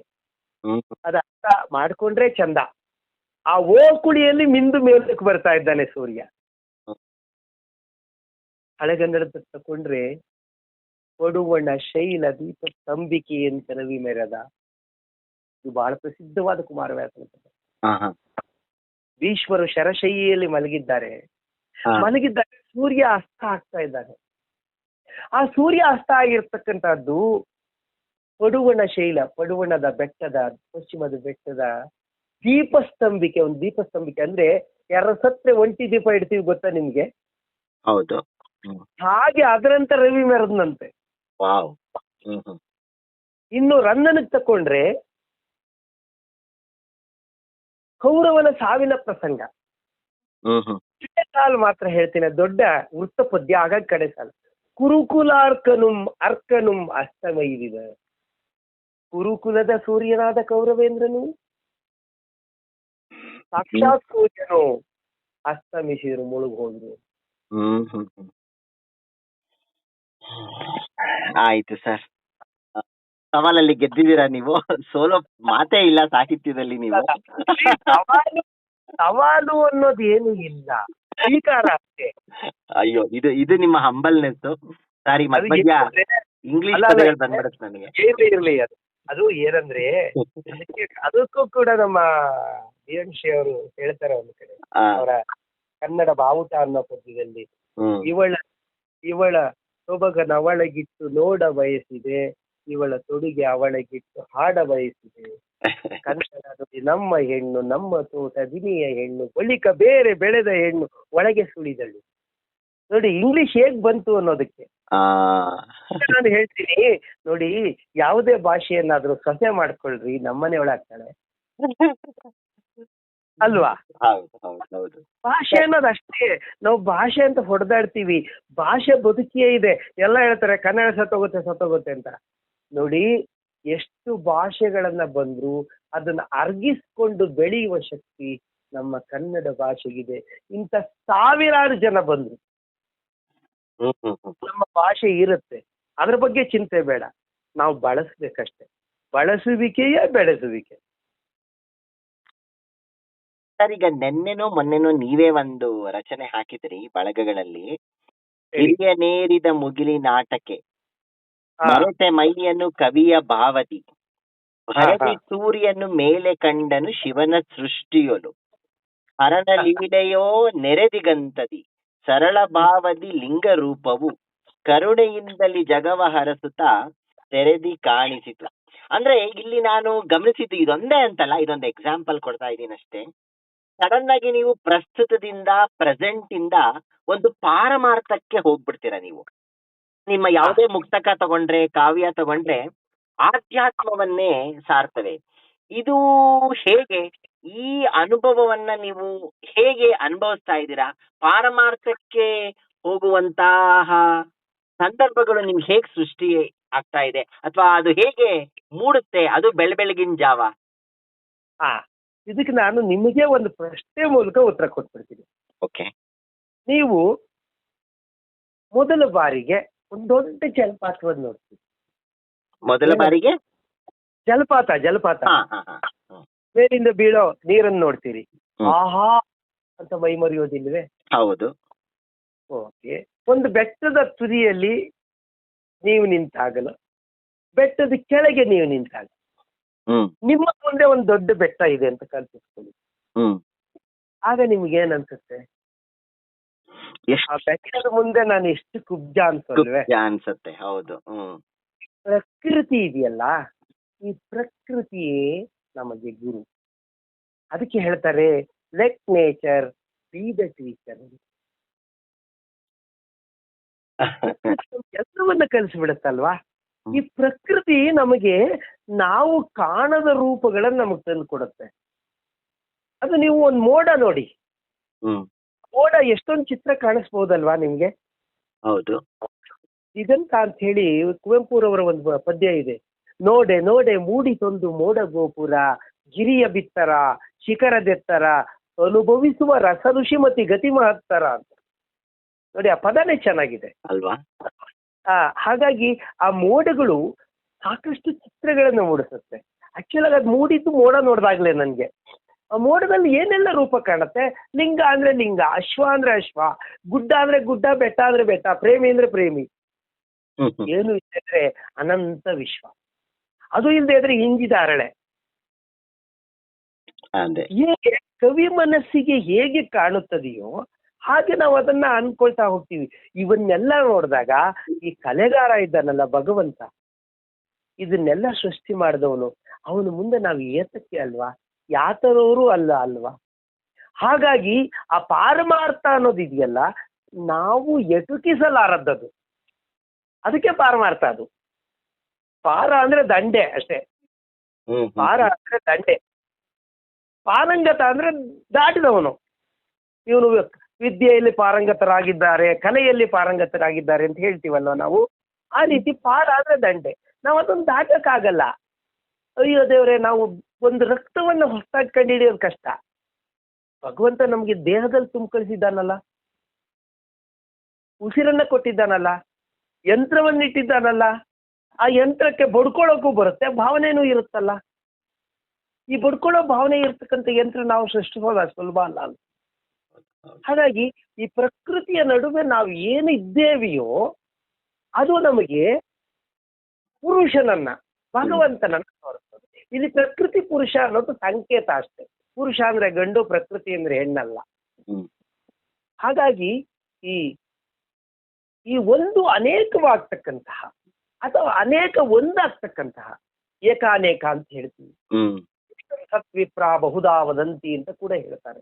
ನಾನು ಅದರ ಈ ಹಿನ್ನೆಲೆಗೆ ತತ್ವಕ್ಕೆ ಚರ್ಚೆಗೆ ಬರೋದಿಲ್ಲ, ಅವರವ್ರ ನಂಬಿಕೆಗೆ ಬಿಡ್ತೀನಿ. ಆದ್ರೆ ಒಂದರಿಂದ ಅನೇಕವಾಗೋದಿದೆಯಲ್ಲ, ಒಂದೇ ರೀತಿ ಇದ್ದು ಬೇಸರವಾಗಿ ಭಗವಂತ ಮಾಯೆಯನ್ನ ಸೃಷ್ಟಿಸದಂತೆ, ತನ್ನ ಮಾಯೆಯನ್ನ ತಾನೇ ನೋಡಿ ನಕ್ಕನಂತೆ. ಅದಕ್ಕೆ ರಾಮ ಅವತಾರ ಪುರುಷನಾಗಿದ್ದು ಮನುಷ್ಯನಾದ. ಮನುಷ್ಯನಂತೆ ಎಲ್ಲವನ್ನ ಅನುಭವಿಸಿದ. ನಾವು ರಾಮ ಆಗ್ ಮಾಡ್ದ ಈಗ ಮಾಡ್ದ ಯಾಕೆ ಅಂದ್ರೆ ಅವನು ಮನುಷ್ಯನಾಗಿದ್ದ. ಅದಕ್ಕೆ ನನಗೆ ರಾಮ ತುಂಬಾ ಇಷ್ಟ. ರಾಮ ಯಾಕೆ ಇಷ್ಟ ಆಗ್ತಾನೆ ಅಂದ್ರೆ ಸಹಜವಾಗಿ ಬದುಕಿದ್ದಾನವನು. ಹಾಗಾಗಿ ಆ ಸಹಜತೆಯಲ್ಲಿ ಅವನು ಬೆಳೀತಾ ಹೋಗ್ತಾನೆ. ಕೃಷ್ಣ ಮನುಷ್ಯನಿಂದ ಭಗವಂತನ ಎತ್ತರಕ್ಕೆ ಬೆಳೆದು ಬಿಡ್ತಾನೆ ನೀರ್ನೆ. ಅವನು ಹೇಗ್ ಬೆಳೀತಾನೆ ಅಂದ್ರೆ ರಾಮನಷ್ಟು ನಿಧಾನ ಅಲ್ಲ, ಅವನು ವೇಗವಾಗಿ ಬೆಳೆದು ಬಿಡ್ತಾನೆ. ಬಾಲ್ಯದಲ್ಲೇ ಅವನು ಬಹಳ ಪ್ರಸಿದ್ಧನಾಗ್ತಾನೆ. ರಾಮ ಪ್ರಸಿದ್ಧನಾದದ್ದು ರಾವಣ ಸಂಹಾರವಾದ ಮೇಲೆ. ಆದ್ರೆ ಕೃಷ್ಣ ಆಗಲ್ಲ, ಬಾಲ್ಯದಲ್ಲೇ ಪ್ರಸಿದ್ಧರಾಗ್ಬಿಟ್ಟಿದ್ದಾನೆ. ನಾನು ಅದಕ್ಕೆ ನನ್ನ ರಾಮಾಯಣ ಕಾವ್ಯದಲ್ಲಿ ಈಗ ನಾನು ಏನು ಅಧ್ಯಯನ ನಡೀತಾ ಇದ್ದೇನೆ, ಆ ರಾಮಾಯಣ ಕಾವ್ಯದಲ್ಲಿ ಶ್ರೀರಾಮನ ಬಾಲ್ಯವನ್ನ ಒಂದು ವಿಸ್ತಾರದ ರೂಪದಲ್ಲಿ ಕೊಡಬೇಕು ಅಂತ ಅನ್ಕೊಂಡಿದ್ದೀನಿ. ಹಾ ಹೇಗೆ ಕೃಷ್ಣನ ಬಾಲ್ಯ ನಮಗೆಲ್ಲವೂ ಬಹಳ ಚಂದ ಸಿಗ್ತದೋ, ರಾಮನ ಬಾಲ್ಯವನ್ನ ನಾನು ಕವಿಯಾಗಿ ನೋಡ್ಬೇಕು ಅಂತ ಆಸೆ ಇದೆ. ಅದೆಷ್ಟು ಮಟ್ಟಿಗೆ ಸಾರ್ಥಕವಾಗುತ್ತೋ ಸಾರ್ಥಕ್ಯವಾಗುತ್ತೋ ಗೊತ್ತಿಲ್ಲ. ಆಗ್ಲಿ ಅದನ್ನ ನಾನು ನೋಡೋದು ಈ ರೀತಿ, ಅಂದ್ರೆ ಮಗುವಿನಂತೆ ಬೆರಗುಗಣ್ಣನು ಬಿಟ್ಟು ಬೆರಳ ಬಾಯೊಳಗಿಟ್ಟು ನೋಡ್ತೇನೆ. ಇದಕ್ಕೆ ನಿಮ್ಮ ಮೊಮ್ಮಗ ಏನಾದ್ರು ಪ್ರೇರಣೆನಾ? ಖಂಡಿತ ಹೌದು. ಅಲ್ಲ ಮೊಮ್ಮಗ ಅಂತ ಅಷ್ಟೇ ಅಲ್ಲ, ಮೊಮ್ಮಗನೂ ಪ್ರೇರಣೆ, ಎಲ್ಲ ಮಕ್ಕಳು ಪ್ರೇರಣೆಗೆ. Okay okay. ಯಾವ ಬೀದಿಲು ನಾನು ಯಾವ ಮಗುನ ಎತ್ಕೋತೀನಿ ಆ ಮಗುನು ಪ್ರೇರಣೆನೆ. ಆದ್ರೆ ಇದು ಹತ್ತಿರವಾಗ್ತಾನೆ, ಪಕ್ಕದಲ್ಲೇ ಇರ್ತಾನೆ, ಕೀಟ್ಲೆ ಮಾಡ್ತಾನೆ, ಎಲ್ಲ ಮಾಡ್ತಾನೆ, ನನ್ನ ಕೋಲ್ ಕಿತ್ಕೊಂಡು ಓಡ್ಬಿಡ್ತಾನೆ, ಸವಾಲಾಗ್ತಾನೆ, ಕಮಾನ್ ಅಂತಾನೆ, ಇವೆಲ್ಲವೂ ಹೆಚ್ಚು ಪರಿಣಾಮ ಬೀರುತ್ತೆ. ಹಾಗಾಗಿ ಬೆರಗು ಗಣ್ಣನು ಬಿಟ್ಟು, ಅವನ ಬಗ್ಗೆನೇ ಬರ್ದಿರೋ ಸಾಲದು, ಬೆರಳ ಬಾಯೊಳಗಿಟ್ಟು ಈ ಪ್ರಪಂಚನ ನೋಡ್ತಾ ಇದ್ದಾನೆ. ಆದ್ರೆ ಅವನು ನಮಗ್ ಕಲಿಸ್ತಾ ಇದ್ದಾನೆ ಅನ್ನೋದು ನನ್ನ ಭಾವನೆ. ನೀನು ಹೀಗೆ ನೋಡು ಅಂತ. ಹಾಗಾಗಿ ಈ ಪ್ರಕೃತಿಯ ಎಲ್ಲ ನೋಟಗಳು ಸಹಜವಾಗಿ ನಾವು ಏನನ್ನ ಕಲಿತಾ ಇದ್ದೇವೋ ನೋಡ್ತಾ ಇದ್ದೇವೋ ಆ ಎಲ್ಲವೂ ಕೂಡ ನಮಗಿಂತ ಮೀರಿದ ಶಕ್ತಿಯಿಂದ ರಚಿತವಾಗಿದೆ ಅನ್ನುವಂತಹ ಸಾರ್ವತ್ರಿಕ ಸತ್ಯವನ್ನ ನಾನು ಈ ರೀತಿಯಲ್ಲಿ ಚಿಂತೆ ಮಾಡ್ತೇನೆ. ಆಯ್ತು ಸರ್. ಹೀಗೆ ಮಾತಾಡ್ತಿರ್ಬೇಕಾದ್ರೆ ಯಾರ ಹತ್ರನೂ ಹೇಳಿದ್ರು, ಇವಾಗ ನಾವೆಲ್ಲ ಈಗಿನ ಕಾಲದ ಸೋಕಾಲ್ಡ್ ಸಾಹಿತಿಗಳು ಒಂದಿಷ್ಟು ಪ್ರೀತಿ, ಪ್ರೇಮ, ದ್ವೇಷ, ಕಾಮ, ಒಂಥರ ಹಿಂಸೆ, ಕ್ರೌರ್ಯ, ಅಥವಾ ಏನೋ ಬೆಂಗಳೂರು ಟ್ರಾಫಿಕ್, ಈ ತರದೆಲ್ಲ ನೀನು ಬರಿಬೇಡ. ಯಾವತ್ತು ಸಾರ್ವಕಾಲಿಕ ಕೃತಿ ಅದಾಗ್ಬೇಕು ಅಂದ್ರೆ ಆಧ್ಯಾತ್ಮದ ಬಗ್ಗೆ ಇರಬೇಕು, ದೇವರು, ಧರ್ಮ. ಇದಕ್ಕೆ ಒಂದ್ ರೀತಿ ರಾಮಾಯಣ, ಮಹಾಭಾರತ ಅವು ಸಾರ್ವಕಾಲಿಕ, ಇನ್ನೆಷ್ಟು ಜನ್ಮ ಹೋದ್ರು ಅವಿರುತ್ತೆ. ಆ ತರದ್ದನ್ನ ಏನಾದ್ರು ನೀನ್ ಥಿಂಕ್ ಮಾಡು, ಈ ರೀತಿ ಲೌಕಿಕವನ್ನ ಬಿಡು ಅಂತ ಯಾರೊಬ್ರು ಹೀಗೆ ಹೇಳ್ತಿದ್ರು. ಇವಾಗ ನಿಮ್ಮ ಕೃತಿಗಳನ್ನ ನೋಡಿದಾಗ್ಲೂ ನಾನು ಅದನ್ನೇ ಮತ್ತೆ ಕೇಳ್ತೀನಿ, ಆಧ್ಯಾತ್ಮ, ಪಾರಮಾರ್ಥಿಕ ಇವೇ ಬರುತ್ತೆ. ಏನಾದ್ರೂ ಆ ರೀತಿ ರಿಲೇಶನ್ಶಿಪ್ ಇದೆಯಾ ಅಂತ? ಅದು ಯಾಕೆ ಅಂದ್ರೆ ಭಗವಂತನ ಹೆಸರು ಹೇಳೋದು ಒಂದು ಪ್ರೀತಿಗಷ್ಟೇ ಅಲ್ಲರಿ. ನರಸಿಂಹಸ್ವಾಮಿಯವ್ರ ಪದ್ಯಗಳು ಕೇಳ್ರಿ, ಒಂದಿರುಳು ಕನಸಿನಲ್ಲಿ ನನ್ನ ಒಳ ಕೇಳಿದೇನೆ ಚಂದನಿನದಾಗುವುದು ಅಲ್ವಾ. ಪುಣ್ಯಾತ್ಮನಿಗೆ ಕನ್ಸಲ್ಲೂ ಅವಳ ಹೆಂಡತಿನೇ ಬರ್ತಾಳೆ ಅಂತ ಅದ್ಭುತ, ಅಂತ ಪ್ರೀತಿ ಅದು ಆಗೋಲ್ವೇ? ಬೆಂಗಳೂರಿನ ಟ್ರಾಫಿಕ್ ಬರೆಯಕ್ ಆಗೋಲ್ವೇ? ಯಾರೋ ಹೇಳ್ತಾ ಇದ್ರು ನನಗೆ, ನಮ್ಮ ಶಿವರುದ್ರಪ್ಪನವರ ಮುಂಬೈ ಜಾತಕ ಪದ್ಯ ಓದಿ ಅಂತ. ಮುಂಬೈ ಜಾತಕನೇ ಬರೀತಾರೆ, ಯಾಕೆ ಪ್ರಸಿದ್ಧರಾಗ್ಲಿಲ್ವೇ ಅವರು? ಅಲ್ಲ, ಶಿವರುದ್ರಪ್ಪನವ್ರನ್ನ ಇನ್ನೂ 200 ವರ್ಷ ಆದ್ಮೇಲೆ ನೆನೆಸ್ಕೋತೀವ, ಆದ್ರೆ ರಾಮಾಯಣ ಮಹಾಭಾರತ 200-2000 ವರ್ಷ ಆದ್ಮೇಲೂ ಇರುತ್ತೆ ಅಂತ ಪ್ರಶ್ನೆಗೋಸ್ಕರ ಇದು. ರಾಮಾಯಣ ಮಹಾಭಾರತವನ್ನ ನಾವು ನೀತಿ ಅಂತ ಕರೀತೀವಿ. ಯಾವುದಾದ್ರೂ ಮಾಡಬೇಕು ಎಂದರೆ ರಾಮಾಯಣವನ್ನು, ಮಾಡಬಾರದು ಅಂದ್ರೆ ಮಹಾಭಾರತವನ್ನು. ಆದ್ರೆ ಅದನ್ನು ಮೀರಿ ಯೋಚನೆ ಮಾಡಿ, ನಮ್ಮಲ್ಲಿ ರಾಮತ್ವ ಇಲ್ವಾ? ರಾವಣತ್ವ ಇಲ್ವಾ? ಇದೆ. ದುರ್ಯೋಧನತ್ವ ಇಲ್ವಾ? ಇದೆ. ನಾವು ಆ ಪಾತ್ರಗಳಾಗಿದ್ದೇವೆ, ಅದನ್ನು ಅನುಭವಿಸಿದ್ದೇವೆ. ಅದನ್ನೇ ನಾವು ಒಂದರಿಂದ ಇನ್ನೊಂದಾಗುವುದು ಅಂದ್ರೆ ರಾವಣತ್ವದಿಂದ ರಾಮತ್ವ ಆಗುವ ಕಡೆಗೆ ನಾವು ಚಲನೆ ಮಾಡಬೇಕು ಅಂತ ಕುವೆಂಪು ಹೇಳ್ತಾರೆ. ಪಾಪಿಗೂ ಉದ್ಧಾರ ಮಿಹುದವು ಸೃಷ್ಟಿಯ ಮಹದ್ವ್ಯೂಹ ರಚನೆಯುಳ್ಳಂತಾರೆ. ಈ ಪ್ರಪಂಚದ ಮಹತ್ತಾದ ವ್ಯೂಹ ರಚನೆಯಲ್ಲಿ ಪಾಪಿಗೂ ಉದ್ಧಾರವಿದೆ. ಅಂದ್ರೆ ಎಲ್ಲೂ ಬೆಳಿಬಹುದು, ಬೆಳೀದೇ ಇರೋ ಪಾತ್ರಗಳು ಇಲ್ವೇ ಇಲ್ಲ. ಯಾವುದಾದ್ರೂ ಬೆಳೀಲಿಲ್ಲ ಅಂದ್ರೆ ಅದು ಸಾಯ್ತವಷ್ಟೇ. ಬದುಕಿಗೆ ಹೆದರಿ ತಮ್ಮ ಜೀವನವನ್ನ ಕೊಂದುಕೊಳ್ತವೆ, ಆತ್ಮಹತ್ಯೆ ಮಾಡ್ಕೊಳ್ತವೆ. ಇಂಥವನ್ ಬಿಟ್ರೆ ಯಾರು ಬದುಕಿರ್ತಾನೋ, ಬದುಕಿರೋದು ಅಂದ್ರೇನು ಸಾಯೋವರೆಗೆ. ಅದಕ್ಕೆ ಬೇಂದ್ರೆ ಹೇಳ್ತಾರೆ, ನನಗೆ ಸಾವು ಕಂಡ್ರೆ ಭಯ ಇಲ್ರಿ, ಯಾಕಂದ್ರೆ ನಾ ಬದುಕಿದ್ದಾಗ ಸಾವು ನನ್ನ ಹತ್ರ ಬರಲ್ಲ, ಸಾವು ಬಂದಾಗ ನಾನು ಬದುಕಿರಲ್ಲ ಅಂತ. ಹಾಗಾಗಿ ಆ ಸಾವು ಬರೋವರೆಗೆ ಬದುಕಿದೆಯಲ್ಲ, ಯಾತಸ್ಯ ಮರಣಂ ಧ್ರುವಂ ಅನ್ನೋದು ನಿರ್ಧಾರವಾಗಿರುವಾಗ ಯಾವತ್ತೋ ಒಂದಿನ ಸಾಯ್ಬೇಕು ಅಂದಾಗ ಬದುಕೋಣ. ನಾನೇ ಯಾಕೆ ಕರಿಬೇಕದನ್ನ? ಬದುಕೋಣ. ಆ ಸಾವು ಬಂದಾಗ ನಗನಗ್ತಾ ಸಾಗೋಣ, ತೃಪ್ತಿಯಾಗಿ ಸಾಗೋಣ. ನಾನು ಆರಂಭದಲ್ಲಿ ಹೇಳಿದ ಮಾತೇ ಇದೆ, ನಗು ನಗುತ್ತಾ ಬಾಳ್ತೆರಳು. ಹ್ಮ್. ಆ ನಗು ನಗ್ತಾ ಹೋಗೋದಿದೆಯಲ್ಲ ಸಾರ್ಥಕವಾಯಿತು. ಅದನ್ನೇ ನಮ್ಮ ಮೃತ್ಯುಂಜಯ ಮಂತ್ರದಲ್ಲಿ ಹೇಳ್ತಕ್ಕಂಥದ್ದು. ತ್ರ್ಯಂಬಕಂ ಯಜಾಮಯೇ ಸುಗಂಧಿಂ ಪುಷ್ಟಿವರ್ಧನಂ ಉರ್ವಾರುಕಮ್ಯೋ ಬಂಧನಾನ್ ಮೃತ್ಯೋರ್ ಮುಕ್ಷೀಯ ಮಾಂಬತ. ಈ ನನ್ನ ಬದುಕನ್ನ ಸಾವಿನೆಡೆಗೆ ಕೊಂಡೊಯ್ಯುವಾಗ ಊರ್ವಾರುಕ ಸೌತೆಕಾಯಿ ರೀತಿಯಲ್ಲಿ ತೊಟ್ಟನ್ನು ಮುರಿದ್ರಿ ಹೇಗೆ ತೊಟ್ಟು ಮುರಿದಿರೋದೇ ಗೊತ್ತಾಗಲ್ವೋ ಹಾಕ್ತಕ್ಕಂಥ ಅನಾಯುತೇನ ಮರಣಂ ವಿನಾದ ಇವೆಲ್ಲ ಹೇಳೋದೇನು ಅಂದ್ರೆ ಬದುಕು ಹೇಗಿರ್ಬೇಕು ಅಂತ. ಹೆದರ್ಕೊಂಡು ಸಾಯಬಾರ್ದು ಅಂತಾರೆ. ಅದಕ್ಕೆ ಬಹಳಷ್ಟು ಜನ ನಮ್ಮ ಜೀವನದಲ್ಲಿ ಹೆದರ್ಕೊಂಡೇ ಸಾಯೋದು. ಸಾಯೋದು ನಿಜವಾಗಿ ಸಾಯಲ್ಲ, ಹೆದರ್ಕೊಂಡೆ ಅರ್ಧ ಸತ್ತೋಗ್ಬಿಡ್ತೀವಿ ನಾವು.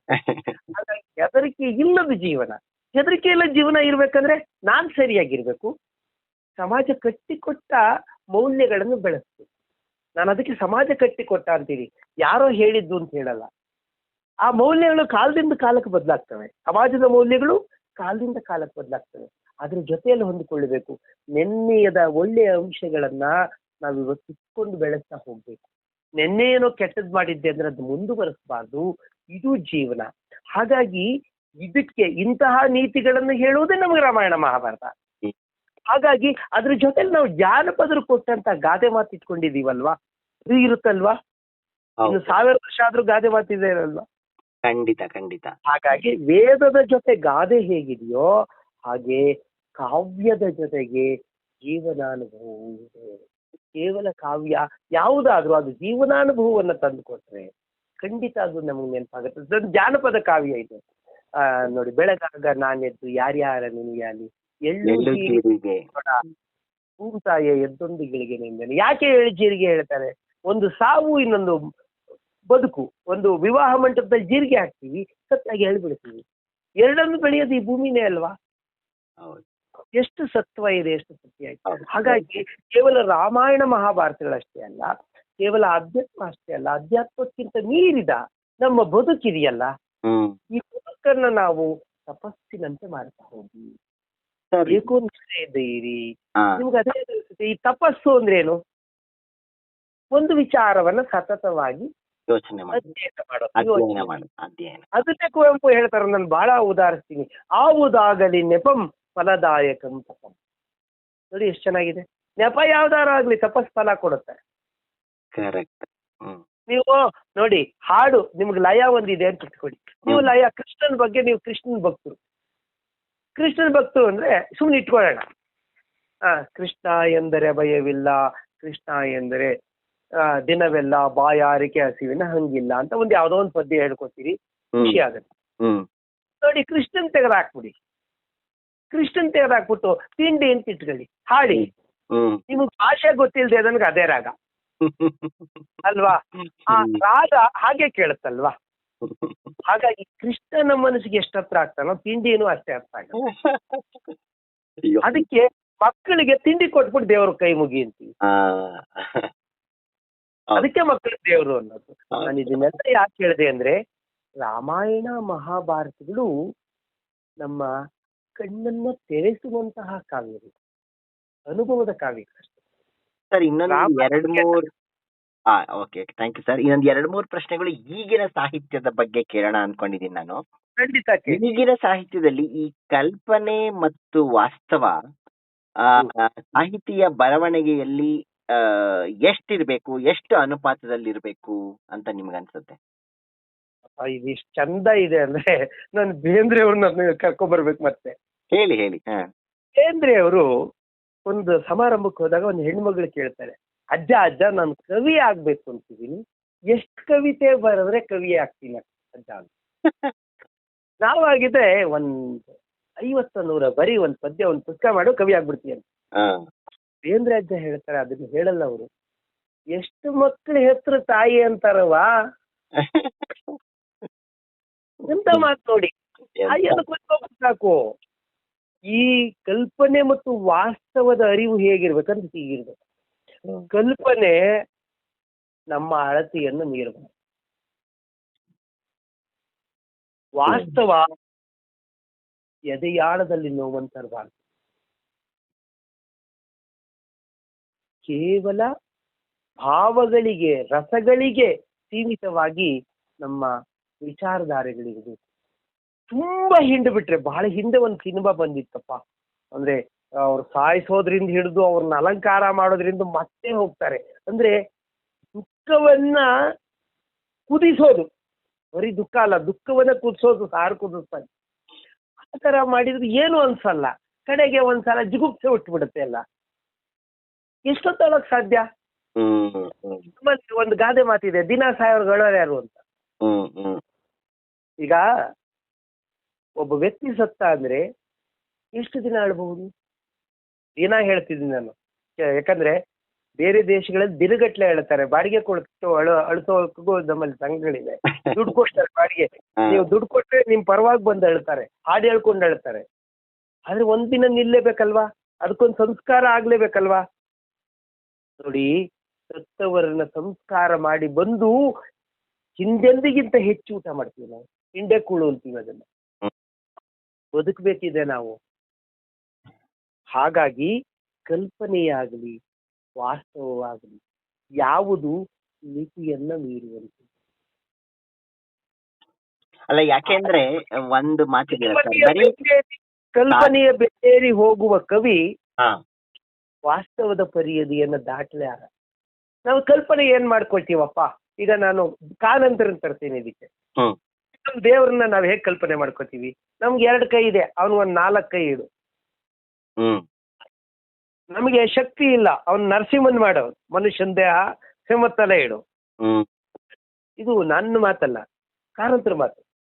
ಅಂದ್ರೆ ನಾವ್ ಎಷ್ಟೇ ಕಲ್ಪನೆ ಮಾಡಿಕೊಂಡ್ರು ನಮ್ಮ ದೇವರು ನಾವು ನೋಡಿರುವ ಚಿತ್ರಗಳಿಗಿಂತ ಭಿನ್ನವಾಗಿ ನಿಲ್ಲೋಕ್ ಸಾಧ್ಯನೇ ಇಲ್ಲ ಅಲ್ವಾ? ಹೌದು. ಯಾವುದೇ ರೂಪ, ಅದು ಪ್ರಾಣಿ ರೂಪದಲ್ಲಿರ್ಬೋದು, ವಿಗ್ರಹದ ರೂಪದಲ್ಲಿರ್ಬೋದು, ಕಲ್ಲಿನ ರೂಪದಲ್ಲಿರ್ಬೋದು, ರೂಪದಲ್ಲಿರ್ಬೋದು, ಪ್ರಕೃತಿ, ಅದೇ ಯಾವುದೋ ಒಂದು ನಾವು ನೋಡಿರೋದೇ ಆಗಿರುತ್ತೆ. ನೋಡದೇ ಇರೋದು ಯಾವುದು ಆಗಿರಲ್ಲ. ನಾನ್ ನೋಡದೆ ಇನ್ನೊಬ್ಬ ನೋಡಿರ್ತಾನೆ. ಬಹಳ ಹೆಚ್ಚಂದ್ರೆ ಹಲವಾರು ಪ್ರಾಣಿಗಳಿಂದ ಒಂದೊಂದು ಭಾಗವನ್ನು ತಂದಿಟ್ಟು ಇನ್ನೊಂದು ಮಾಡಿ, ಇದನ್ನ ನಾವು ಮೂರ್ತ ರೂಪ ಅಂತೀವಿ. ಈ ಮೂರ್ತ ರೂಪದ ವಿಚಾರಧಾರೆಗಳು ಸಾಮಾನ್ಯರಿಗೆ ಬೇಕು. ನೀವು ಕಲ್ಪನೆ ಅಂದ್ರಲ್ಲ, ಮುಂದೆ ದೇವ್ರಿದ್ರೆ ನೀವು ಕೈ ಮುಗಿತೀರಿ. ನಿಮ್ ಮುಂದೆ ದೇವ್ರಿಂದ ಇದ್ರು ನೀವು ಕೈ ಮುಗಿದ್ರಿ ಅಂದ್ರೆ ನೀವು ಸಾಧಕರು. ಮೂರ್ತ ರೂಪದಿಂದ ಅಮೂರ್ತತೆಯ ಕಡೆಗೆ ನಾವು ಸಾಗಬೇಕು. ಸಾಕಾರ ದೇವರಿಂದ ನಿರಾಕಾರ ದೇವರತ್ತ ನಾವು ಹೋಗ್ಬೇಕು. ಆಗಲೇ ನಾವು ಅಲ್ಲಮನಾಗೋದು, ಇಲ್ಲವಾಗೋದು. ಹಾಗಾಗಿ ನಮ್ಮ ಬದುಕಿದೆಯಲ್ಲ, ಇದು ಕಲ್ಪನೆಯ ಮೇಲೆ ಸಾಗತ್ತೆ. ಎಷ್ಟು ಕಲ್ಪನೆ ಅಂದ್ರೆ, ನನ್ನ ಹೆಂಡತಿ ಒಳ್ಳೆಯವಳು, ನಗಬೇಡಿ. ನನ್ನ ಗಂಡ ಒಳ್ಳೆಯವನು, ನಗಬೇಡಿ. ನಂಬಿಕೆ, ಕಲ್ಪನೆ ಅಲ್ವಾ? ನಾನು ಹೇಳ್ತೀನಿ, ಎಷ್ಟೇ ಒಳ್ಳೆಯವನಾದ್ರೂ ಒಂದು 20 ಭಾಗ ಕೆಟ್ಟ ಗುಣ ಇರುತ್ತಾ? ಜಾಸ್ತಿನೇ ಇರುತ್ತೆ. ಹೇಳಿದ್ದು, ಎಷ್ಟೇ ಕೆಟ್ಟವನಾದ್ರೂ ಒಂದು 20 ಭಾಗ ಒಳ್ಳೆ ಗುಣ ಇರುತ್ತಾ? ಹೌದು. ಇಷ್ಟೇ ಬದುಕು.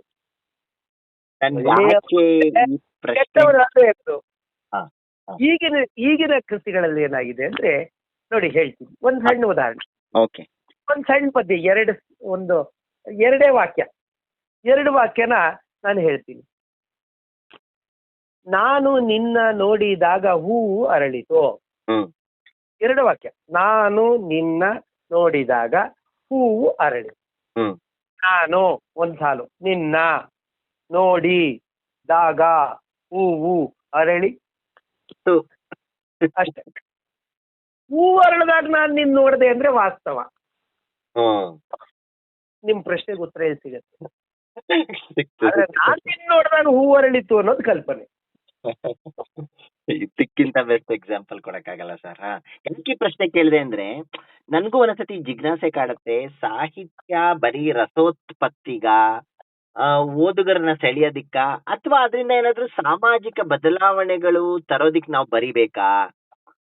ಈ ಗೊಂದಲಗಳು ಬಹುಶಃ ಎಲ್ಲ ಸಾಹಿತಿಗಳನ್ನು ಕಾಡುತ್ತೆ. ನನ್ನಿಂದ ಏನೋ ದೊಡ್ಡ ಬದಲಾವಣೆ ಸಾಮಾಜಿಕವಾಗಿನೋ, ದೇಶಕ್ಕೇನಾದ್ರು ಒಳ್ಳೇದ್ ಮಾಡ್ತೀನೋ ನನ್ನ ಸಾಹಿತ್ಯದಿಂದ, ಈ ರೀತಿಯ ಜಿಜ್ಞಾಸೆಗಳು ಒಂದು ಹಂತ ಬಂದ್ಮೇಲೆ ಕಾಡಕ್ ಶುರುವಾಗತ್ತೆ. ಅದಕ್ಕೆ ನೀವೇನ್ ಹೇಳ್ತೀರಾ ಅಂತ? ನೋಡಿ, ಮೊದಲಿಗೆ ನನ್ನ ಅನುಭವಗಳನ್ನ ನಾನು ತಡ್ಕೊಳಕ್ ಆಗದೇದಾಗ ಬರೀತೀನಿ. Correct. ಇದು ಎಲ್ಲ ಕವಿಗಳ ಶಿಬಿರ. ಯಾಕಂದ್ರೆ ನಾನು ಸುಮ್ಮನೆ ಆಗಿ ಬರೀಲಿ, ನಾನು ಸುಮ್ಮನೆ ಬರೆದ್ರೆ ಯಾರೋ ಹೇಳಿದ್ದನ್ನ ಪ್ರಶ್ನೆಗೆ ಉತ್ತರನ ಬರೀಬಲ್ಲೆ. ಆ ಸರ್ಜನಶೀಲತೆ, ನೀವು ಸೃಜನಶೀಲತೆ ಅಂತಾರೆ, ಅದು ಸರಿಯಾದ ರೂಪ ಸರ್ಜನಶೀಲತೆ ಅಂತ ಹೇಳಿ.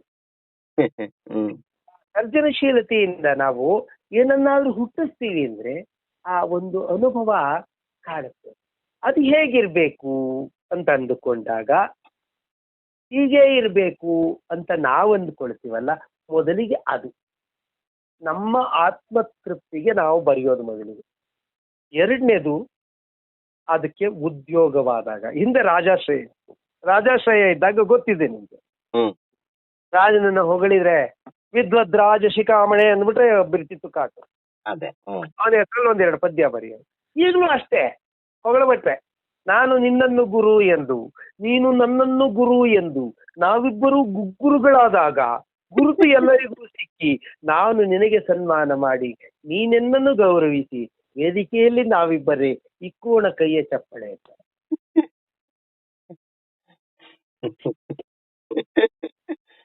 ಅಂದ್ರೆ ಇವತ್ತಿನ ಪರಿಸ್ಥಿತಿ ಆಗಿದೆ. ಅಂದ್ರೆ ನಾವು ಹೇಗೆ ಬೆಳೀತಿದ್ದೇವೆ ಅನ್ನೋದು ಬಹಳ ಮುಖ್ಯ ಆಗುತ್ತೆ. ಅದಕ್ಕೆ ಹಿಂದೆ ಕಾವ್ಯಂ ಯಶತೆ ಅರ್ಥಕತೆ ವ್ಯವಹಾರವಿದೆ ಶಿವೇತ ರಕ್ಷತೆಯೇ ಅಂತ ಹೇಳ್ತಾ ಇದ್ರು. ಕಾವ್ಯವು ಯಶಸ್ಸಿಗಾಗಿ, ಹಣಕ್ಕಾಗಿ, ಗೌರವಕ್ಕಾಗಿ, ಕೆಟ್ಟದ್ರಿಂದ ಬಿಡುಗಡೆಗಾಗಿ. ಕಡೆಯಲ್ಲಿ ಬರೋದು ಅದೇನೆ. ಯಾಕೆ ಅಂದ್ರೆ ನಾನು ಇದೆಲ್ಲದರಿಂದ ಬಿಡುಗಡೆ ಪಡೆದು ಇದರಿಂದ ಆನಂದವನ್ನು ಹೊಂತೇನೆ. ಅದನ್ನೇ ನಮ್ಮ ಹೇಳ್ತಾರೆ ನಮ್ಮ ಸಾಹಿತ್ಯದಲ್ಲಿ, ಅನ್ನಮಯ, ಪ್ರಾಣಮಯ, ಮನೋಮಯ, ವಿಜ್ಞಾನಮಯ, ಆನಂದಮಯ ಅಂತ. ಆ ತುರಿಯ ಸ್ಥಿತಿನೇ ಆನಂದಮಯ. ಮೊದಲು ಹೊಟ್ಟೆಪಾಡು. ಅನ್ನಮಯ ಅಂದ್ರೆ ಏನು? ಹೊಟ್ಟೆಪಾಡು. ನಾವು ಬರೆಯೋದು ಯಾತಕ್ಕೆ? ಹೊಟ್ಟೆಪಾಡಿಗೆ. ಬೇರೆ ಎಲ್ಲ ಹೇಳ್ಕೊತೀವಿ ನಾವು, ನಾನು ಅದಕ್ಕೆ ಬರ್ದೆ ಇದಕ್ಕೆ ಬರ್ದೆ ಅಂತೇಳಿ. ನನ್ನನ್ನು ಯಾರು ಹೊಗಳ್ಲಿ, ನನ್ನನ್ನು ಯಾರು ಇದು ಮಾಡ್ಲಿ ಅಂತಾನೆ ಶುರುವಾಗದೆ ಎಲ್ರಿಗೂ. ಯಾಕಂದ್ರೆ ಎಲ್ಲರೂ 18 ವಯಸ್ಸಿನಲ್ಲಿ ಕವಿಗಳೇ. ಆಡ್ಬೇಕು. ಆಮೇಲೆ ಕವಿಗಳಾಗಿ ಉಳ್ಕೊಳ್ಳೋದು ಕಷ್ಟ, ವಕಾರ ಪಕಾರ ಆಗದೆ ಇರುತ್ತೆ. ನಾವು ಆ ತರ ಆಡ್ತೀವಿ. ಕವಿಗಳು ಕಪಿಗಳು 18ರಲ್ಲಿ. ಅದರಲ್ಲಿ ಏನಿಲ್ಲ, ಹಾಗೆ ಇರ್ತದೆ. ಹಾಗಾಗಿ ಅನ್ನತೋ ಪ್ರಾಣ, ಪ್ರಾಣತೋ ಪರಾಕ್ರಮ ಅಂತ ಹೇಳ್ತೀವಿ. ಅದನ್ನೇ ಒಬ್ಬ ಜಾನಪದ ಲೋಕದಲ್ಲಿ ಒಬ್ಬ ಹಳ್ಳಿ ಹುಡುಗ ಗುಟ್ಕಿದ್ರೆ ಮಿಟುಕು, ಮಿಟುಕಿದ್ರೆ ಮಿಂಡಾಟ ಅಂದ್ಬಿಡ್ತಾನೆ. ಸ್ವಲ್ಪ ತೀಕ್ಷ್ಣವಾಗಿದೆ ಪದ, ಆದ್ರೆ ಜನಪದರಲ್ಲಿ ಶ್ಲೀಲಾಶ್ಲೀಲಗಳಿಲ್ಲ. ಹೌದು. ಎಷ್ಟು ಚಂದ ಹೇಳ್ಬಿಡ್ತಾನೆ. ರುಂಡವನ್ನು ಕಾಯ್ದವನು ಗಂಡನಾಗ್ತು, ರುಂಡವನ್ನು ಅವನು ಮಿಂಡನಾಗ್ಬಿಡ್ತಾನೆ.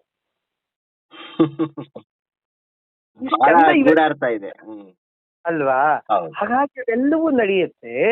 ಇದೆಯಲ್ಲ, ಯಾಕೆ ನಾವು ಇದನ್ನೆಲ್ಲ ಹೇಳ್ಬೇಕು ಅಂತಂದ್ರೆ, ನಾವು ಏನನ್ನಾದ್ರೂ ಅಂದ್ಕೊಳ್ಳಿ, ಅಲ್ಟಿಮೇಟ್ ಏನು? ಆನಂದಕ್ಕೋಸ್ಕರ. ಯಾಕಂದ್ರೆ ಆ ನಂದ ನಂದದಿರಲಿ ಅಂತ. ಹೌದು. ಸರಿ, ಆಧುನಿಕ ಸಾಹಿತ್ಯ ಇವಾಗ ಅಂದ್ರೆ ಈಗೊಂದು 5-10 ವರ್ಷಗಳಿಂದ ಒಂಥರ ಎಲ್ಲವೂ ಶಾರ್ಟ್ಸ್ ಯುಗ, ಚಿಕ್ಕದಾಗಿರ್ಬೇಕು, ಯಾರಿಗೂ ಸಹನೆ ಇಲ್ಲ, ಒಂಥರ ಪೇಶನ್ಸ್ ಇಲ್ಲ, ಒಂಥರ ದಿಢೀರ್ ಸಾಹಿತ್ಯ, ತಕ್ಷಣದ ಪ್ರತಿಕ್ರಿಯೆಗಳು, ತಕ್ಷಣದ ಖುಷಿಗಳು, ಎಮೋಜಿಗಳ ಯುಗ. ಒಂದು ಸೂಪರ್ ಅಂತ ಒಂದು ಎಮೋಜಿ ಹಾಕ್ಬಿಡೋದು. ಈ ರೀತಿಯ ಸಾಹಿತ್ಯ ನಿಲ್ಲತ್ತಾ ತುಂಬಾ ದಿನ? ಇಲ್ಲ. ಯಾಕಂದ್ರೆ ನಮ್ಮಲ್ಲಿ ಓದೋ ಹವ್ಯಾಸ ಕಡಿಮೆ ಆದಾಗ ಪುಸ್ತಕ ರೂಪದಲ್ಲಿ ನಾನು ಹೇಳ್ತಿರೋದು. ಹಾಗಂತ ಮೊಬೈಲ್ ಕೆಟ್ಟದ್ದು ನಾನು ಎಲ್ಲೂ ಹೇಳೋದಿಲ್ಲ. ಮೊಬೈಲ್ ನಲ್ಲಿ ನನ್ನಷ್ಟು ಉಪಕಾರ ಪಡ್ಕೊಂಡಿರೋ ವ್ಯಕ್ತಿ ಬೇರೆ ಇಲ್ಲ. ನಾನು ಹೆಚ್ಚು ಕಡಿಮೆ 40,000 ಪುಟಗಳನ್ನು ಬರೆದಿದ್ದೀನಿ ಇದರಲ್ಲಿ. ಅಂದ್ರೆ ಉಪಯೋಗ ಖಂಡಿತ ಇದೆ, ನಾವು ಬಳಸ್ಕೊಂಡಂತೆ. ಆದ್ರೆ ಈಗ ಏನಾಗತ್ತೆ ಅಂದ್ರೆ, ಈ ಎಲ್ಲೋ ಒಂದ್ ಕಡೆ ಓದ್ದೆ, ಈ ವಾಟ್ಸಪ್ ಮತ್ತೆ ಮಕ್ಕಳಿಗೆ ಹಾಕುವ ಕಾಚೆ ಎರಡೂ ಒಂದೇ. ಆಗಾಗ ತೆಗೆದು ನೋಡ್ಬೇಕು ಏನಾದ್ರು ಬಂದಿದ್ಯಾ ಅಂತ ಹೇಳ್ತಾರೆ ಯಾರು. ನಾನು ಅದನ್ನ ಓದಿದ್ದೆ, ಬಹಳ ಚಂದ ಅನ್ನಿಸ್ತು. ನಮ್ಮಲ್ಲಿ ಏನಾಗಿದೆ ಅಂದ್ರೆ, ನಾನು ಹಾಕಿದ ತಕ್ಷಣ ಎಷ್ಟು ಜನ ಲೈಕ್ ಮಾಡಿದ್ರು, ಟಿಕ್ ಎಷ್ಟು ಬಂತು, ಈ ತರ ನೋಡುವಂತದಿದೆ. ನಾನು ಇವರಲ್ಲಿ ಹೇಳೋದು ಒಂದೇ, ಮಹಾ ಚಕ್ರವರ್ತಿಗಳು ಆಳಿ ಬೆಳೆದ ಆಳಿ ಹೋದ ನಾಡಿ. ಅಂತಹ ನಾಡಿನಲ್ಲಿ ಅವರನ್ನೇ ಯಾರು ನೆನೆಸ್ಕೊಳ್ಳಿಲ್ಲ. ಅದೇ. ಒಬ್ಬ ಚಕ್ರವರ್ತಿ ತನ್ನ ವಿಜಯ ಶಾಸನವನ್ನ ಕೆತ್ತೋದಕ್ಕೆ ಬೆಟ್ಟಕ್ಕೆ ಬಂದಂತೆ, ಬೆಟ್ಟದಲ್ಲಿ ಒಂದು ಚೂರು ಜಾಗವೇ ಇರ್ಲಿಲ್ವಂತೆ ಒಂದು ಶಾಸನ ಕೆತ್ತಕ್ಕೆ. ಬಹಳ ಜನ ಕೆತ್ಬಿಟ್ಟು ಹೊಟ್ಟೋಗಿದ್ರಂತೆ. ಕಡೆಗೆ ಕೆಳಗೆ ಬಿದ್ರು ಮೀಸೆ ಮಣ್ಣಾಗ್ಲಿಲ್ಲ ಅಂತ ಒಂದು ಅಷ್ಟಾಗ್ಲಾಗ ಕೊಚ್ಚಿ ಹಿಂದೆ ಬರ್ದಿದ್ದವ್ರನ್ನ ತಂದು ಕೆತ್ತಿಸ್ಕೊಂಡಂತೆ. ಅಯ್ಯೋ. ಹಾಗೆ ಅದು ಭರತನ ಕಥೆ ಬರುತ್ತೆ, ಭರತನ ಕಥೆಯಲ್ಲಿ ಬರುತ್ತೆ, ಗೊತ್ತಾಯ್ತು. ಬೇಗ ಭರತನ ಕಥೆಯಲ್ಲಿ ಇರ್ಲಿ. ಆ ತರ ನಾವು ಏನಂದಿವಿ, ಕ್ಷಣಿಕವಾಗಿ ಇದು ನಮ್ಮ ನೋಡ್ಕೊಳ್ಳಿ ಮಾಡ್ಕೊಳ್ಳಿ ಅಂತ. ಅದು ಎಷ್ಟ್ರ ಮಟ್ಟಿಗೆ ಆಗ್ಬಿಟ್ಟಿದೆ ಅಂದ್ರೆ ನಾವು ಬರ್ದದ್ದನ್ನ ಚೆಕ್ ಕೂಡ ಮಾಡೋದಿಲ್ಲ, ಪರಿಶೀಲನೆ ಮಾಡೋದಿಲ್ಲ, ಭಾಷಾ ಶುದ್ಧಿ ನೋಡೋದಿಲ್ಲ, ಟಕ್ಕಂತ ಹಾಕ್ಬಿಡ್ತೀವಿ. ಅಪಾರ್ಥಕ್ಕೂ ಎಡೆ ಆಗ್ಬಿಡುತ್ತೆ, ಆಭಾಸಕ್ಕೂ ಎಡೆ ಆಗುತ್ತೆ. ಹಾಗಾಗಿ ಒಂದು ತಾಳ್ಮೆ ಇರಬೇಕು. ನಾನೇನು ಹೇಳ್ತೀನಿ ಅಂದ್ರೆ, ಸುಮ್ಮನೆ ಒಂದಿಷ್ಟು ಬರೀರಿ, ನಿಮ್ಗೆ ಏನನ್ಸುತ್ತೆ ಬರೀರಿ, ಅದನ್ನ ಒಂದ್ 2 ದಿನ ಇಟ್ಬಿಡಿ. 2 ದಿನ ಆದ್ಮೇಲೆ ನೋಡಿ, ನಿಮಗೆ ಅದರಲ್ಲಿ ಸುರುಳೆಷ್ಟು ಕೊರಳೆಷ್ಟು ಅಂತ ಗೊತ್ತಾಗತ್ತೆ. ಬರೀರಿ, ಅದನ್ನ ಒಂದಷ್ಟು ದಿನ ಮುಂದುವರಿಸಿ. ಆಮೇಲೆ ನೀವು ಬರ್ದದ್ದೆಲ್ಲ ಸತ್ವನೇ. ನಿಮ್ಮಲ್ಲಿ ಕೃತಿ ಹರಳುಗಟ್ಟಬೇಕು ಅಂದ್ರೆ, ಅನುಭವ ಬರಬೇಕು ಅಂದ್ರೆ ಮಾಗಬೇಕು. ಕನ್ನಡದಲ್ಲಿ ಒಂದು ಮಾತಿದೆ, ಪಕ್ವವಾಗಲಿ ಕಾಯಿ ಅಂತ. ಕಾಯಿ ಪಕ್ವವಾದ್ರೆ ಮಾತ್ರ ಹಣ್ಣಾಗೋದು. ಅಲ್ಲೇ ಇನ್ನೊಂದಿದೆ ಕ್ರಿಯಾಪದ, ಪಕ್ವವಾಗಲಿ ಕಾಯಿ, ಕಾಯ್ಕೊಂಡಿರು. ಆ ಕಾಯುವಿಕೆ ತಾಳ್ಮೆ ನಮಗ್ ಬೇಕು. ಅದನ್ನೇ DVG ಹೇಳ್ತಾರೆ, ಸಹನೆ ವಜ್ರದ ಕವಚ ಮಂಕುತಿಮ್ಮ. ಸಹನೇನೆ ನಮಗ್ ವಜ್ರದ ಕವಚ. ಆ ಸಹನೆ ಇಟ್ಕೊಂಡೇ ಬೆಳಿಬೇಕು ನಾವು. ಇಲ್ಲ ಅಂದ್ರೆ ನಾವು ಬೆಳೆಯಕ್ ಸಾಧ್ಯನೇ ಇಲ್ಲ ಅಂತ ಅನ್ನಿಸ್ಬಿಡುತ್ತೆ ನಮ್ಗೆ. ಗೊತ್ತಾಯ್ತು ಸರ್. ಈಗ ಕಳೆದ ಒಂದು 10 ಇವಾಗ ಕುವೆಂಪು, ಬೇಂದ್ರೆ, ಕಾರಂತ ಇವ್ರನ್ನೆಲ್ಲ ಸ್ವಲ್ಪ ಪಕ್ಕಕ್ಕಿಡೋಣ ಸರ್. ಈಗಿನ ಒಂದು 10ರಿಂದ 20 ವರ್ಷಗಳಲ್ಲಿ ಈ ಯುವ ಬರಹಗಾರರಲ್ಲಿ ಯಾವ ರೀತಿಯ ಒಂದು ವಿಭಿನ್ನತೆ ಅಥವಾ ಯಾರನ್ನ ಮೆಚ್ತೀರ ನೀವು? ಏನಾದ್ರು ಬದಲಾವಣೆಗಳ ಗಾಳಿ ಬೀಸ್ತಿದೆ ಅಂತ ಅನಿಸ್ತಿದ್ಯಾ ಕನ್ನಡ ಸಾಹಿತ್ಯ? ಪ್ರತಿದಿನವೂ ಹೊಸತೆ, ನಿದ್ದೆಗೊಮ್ಮೆ ನಿತ್ಯ ಮರಣ, ಎದ್ದ ಸಲ ನವೀನ ಜನನ ನಮ್ದು. ಯಾಕಂದ್ರೆ ನಾವು ಹೇಗೆ ಹಳ್ಳಿಯ ಕಥೆಗಳನ್ನ ಕೇಳ್ತಾ ಇದ್ವು, ಹಾಗೆ ಈಗ ನಾವು ಈ ಮನೆಗಳಿರುತ್ತಲ್ಲ, ಮನೆಗಳು, ಗುಂಪು, ಫ್ಲಾಟ್ಗಳು, ಅದ್ರ ಕಥೆಗಳನ್ನು ಕೇಳ್ತೀವಿ, ವಟಾರದ ಕಥೆಗಳನ್ನ ಕೇಳ್ತೀವಿ. ನಮ್ಮಲ್ಲಿ ಪ್ರತಿಯೊಂದಕ್ಕೂ ಅವಕಾಶ ಇದೆ. ಹೌದು, ನಾನು ಎಲ್ಲಿ ಬದುಕ್ತೇನೋ ಅದೇ ನನ್ನ ಸಾಮ್ರಾಜ್ಯ. ಅದೇ ಮಾತು ಹೇಳ್ತೀನಿ, ಶಕ್ತಿ ಬಿಟ್ಟಲ್ಲಿ ಪಟ್ಟಣ ಅಂತ. ಅದು ಎಲ್ಲಿರ್ತಾನೆ ಅಲ್ಲೇ ವ್ಯಾಪಾರ ಮಾಡ್ತಾನೆ. ಹಾಗೆ ಅದು ನೀವು ಆಗಿರ್ಬೋದು. ನೀವು ಅಂದ್ರೆ ಇಂದು ಬರೆಯುವ, ಇವತ್ತು ಬರೆಯಲು ಆರಂಭಿಸಿದ ವ್ಯಕ್ತಿಗೂ ಅನುಭವ ಇರ್ತದೆ. ಅನುಭವ ನಮಗಿಂತ ಭಿನ್ನವಾಗಿರುತ್ತೆ. ಅದನ್ನ ನೀವು ನೋಡ್ಬೇಕು ಅಂದ್ರೆ ವಚನಕಾರರಿಗೆ ಹೋಗಿ. ಹೌದು, ವಚನಕಾರರಲ್ಲಿ ಎಲ್ಲರೂ ಅಪ್ರತಿಮ್ರೆ, ಎಲ್ಲ ಅವ್ರವ್ರ ಉದ್ಯೋಗ ವಿದ್ಯೆ ಬಗ್ಗೆನೇ ಮಾತಾಡ್ತಾರೆ. ಅವರೆಲ್ಲರ ಒಟ್ಟು ಗುರಿ ಪಾರಮ್ಯ ಅಷ್ಟೇ, ಲಿಂಗಾಂಗ ಸಾಮರಸ್ಯ. ಅದನ್ನು ಹೇಳೋದೇ ಅವ್ರ ಗುರಿ ಆಗಿರುವಾಗ, ಪ್ರತಿಯೊಬ್ಬ ವ್ಯಕ್ತಿಗೂ ತನ್ನ ಜೀವನಾನುಭವವನ್ನು ಹಂಚಿಕೊಳ್ತಕ್ಕಂಥ ಅವಕಾಶ ಇರೋದ್ರಿಂದ ಆತ ಇವತ್ತಿಗೂ ಏನು ಬರೀತಾನೋದು ಕಥೆ ಆಗುತ್ತೆ. ಅವತ್ತಿನ ಕಾಗೆ ಹೂಜಿಯೊಳಗೆ ಕಲ್ಲನ್ನು ಹಾಕಿ ಹಾಕಿ ನೀರ್ ಮೇಲ್ ಬಂದಾಕ್ ಕುಡಿದ್ರೆ ಇವತ್ತಿನ ಕಾಗೆ ಒಂದು ಸ್ಟ್ರಾ ಹಾಕ್ಬಿಟ್ಟು ಕುಡಿಯುತ್ತೆ. ಇದು ಇಷ್ಟ ಆಗ್ಬೇಕಲ್ವಾ?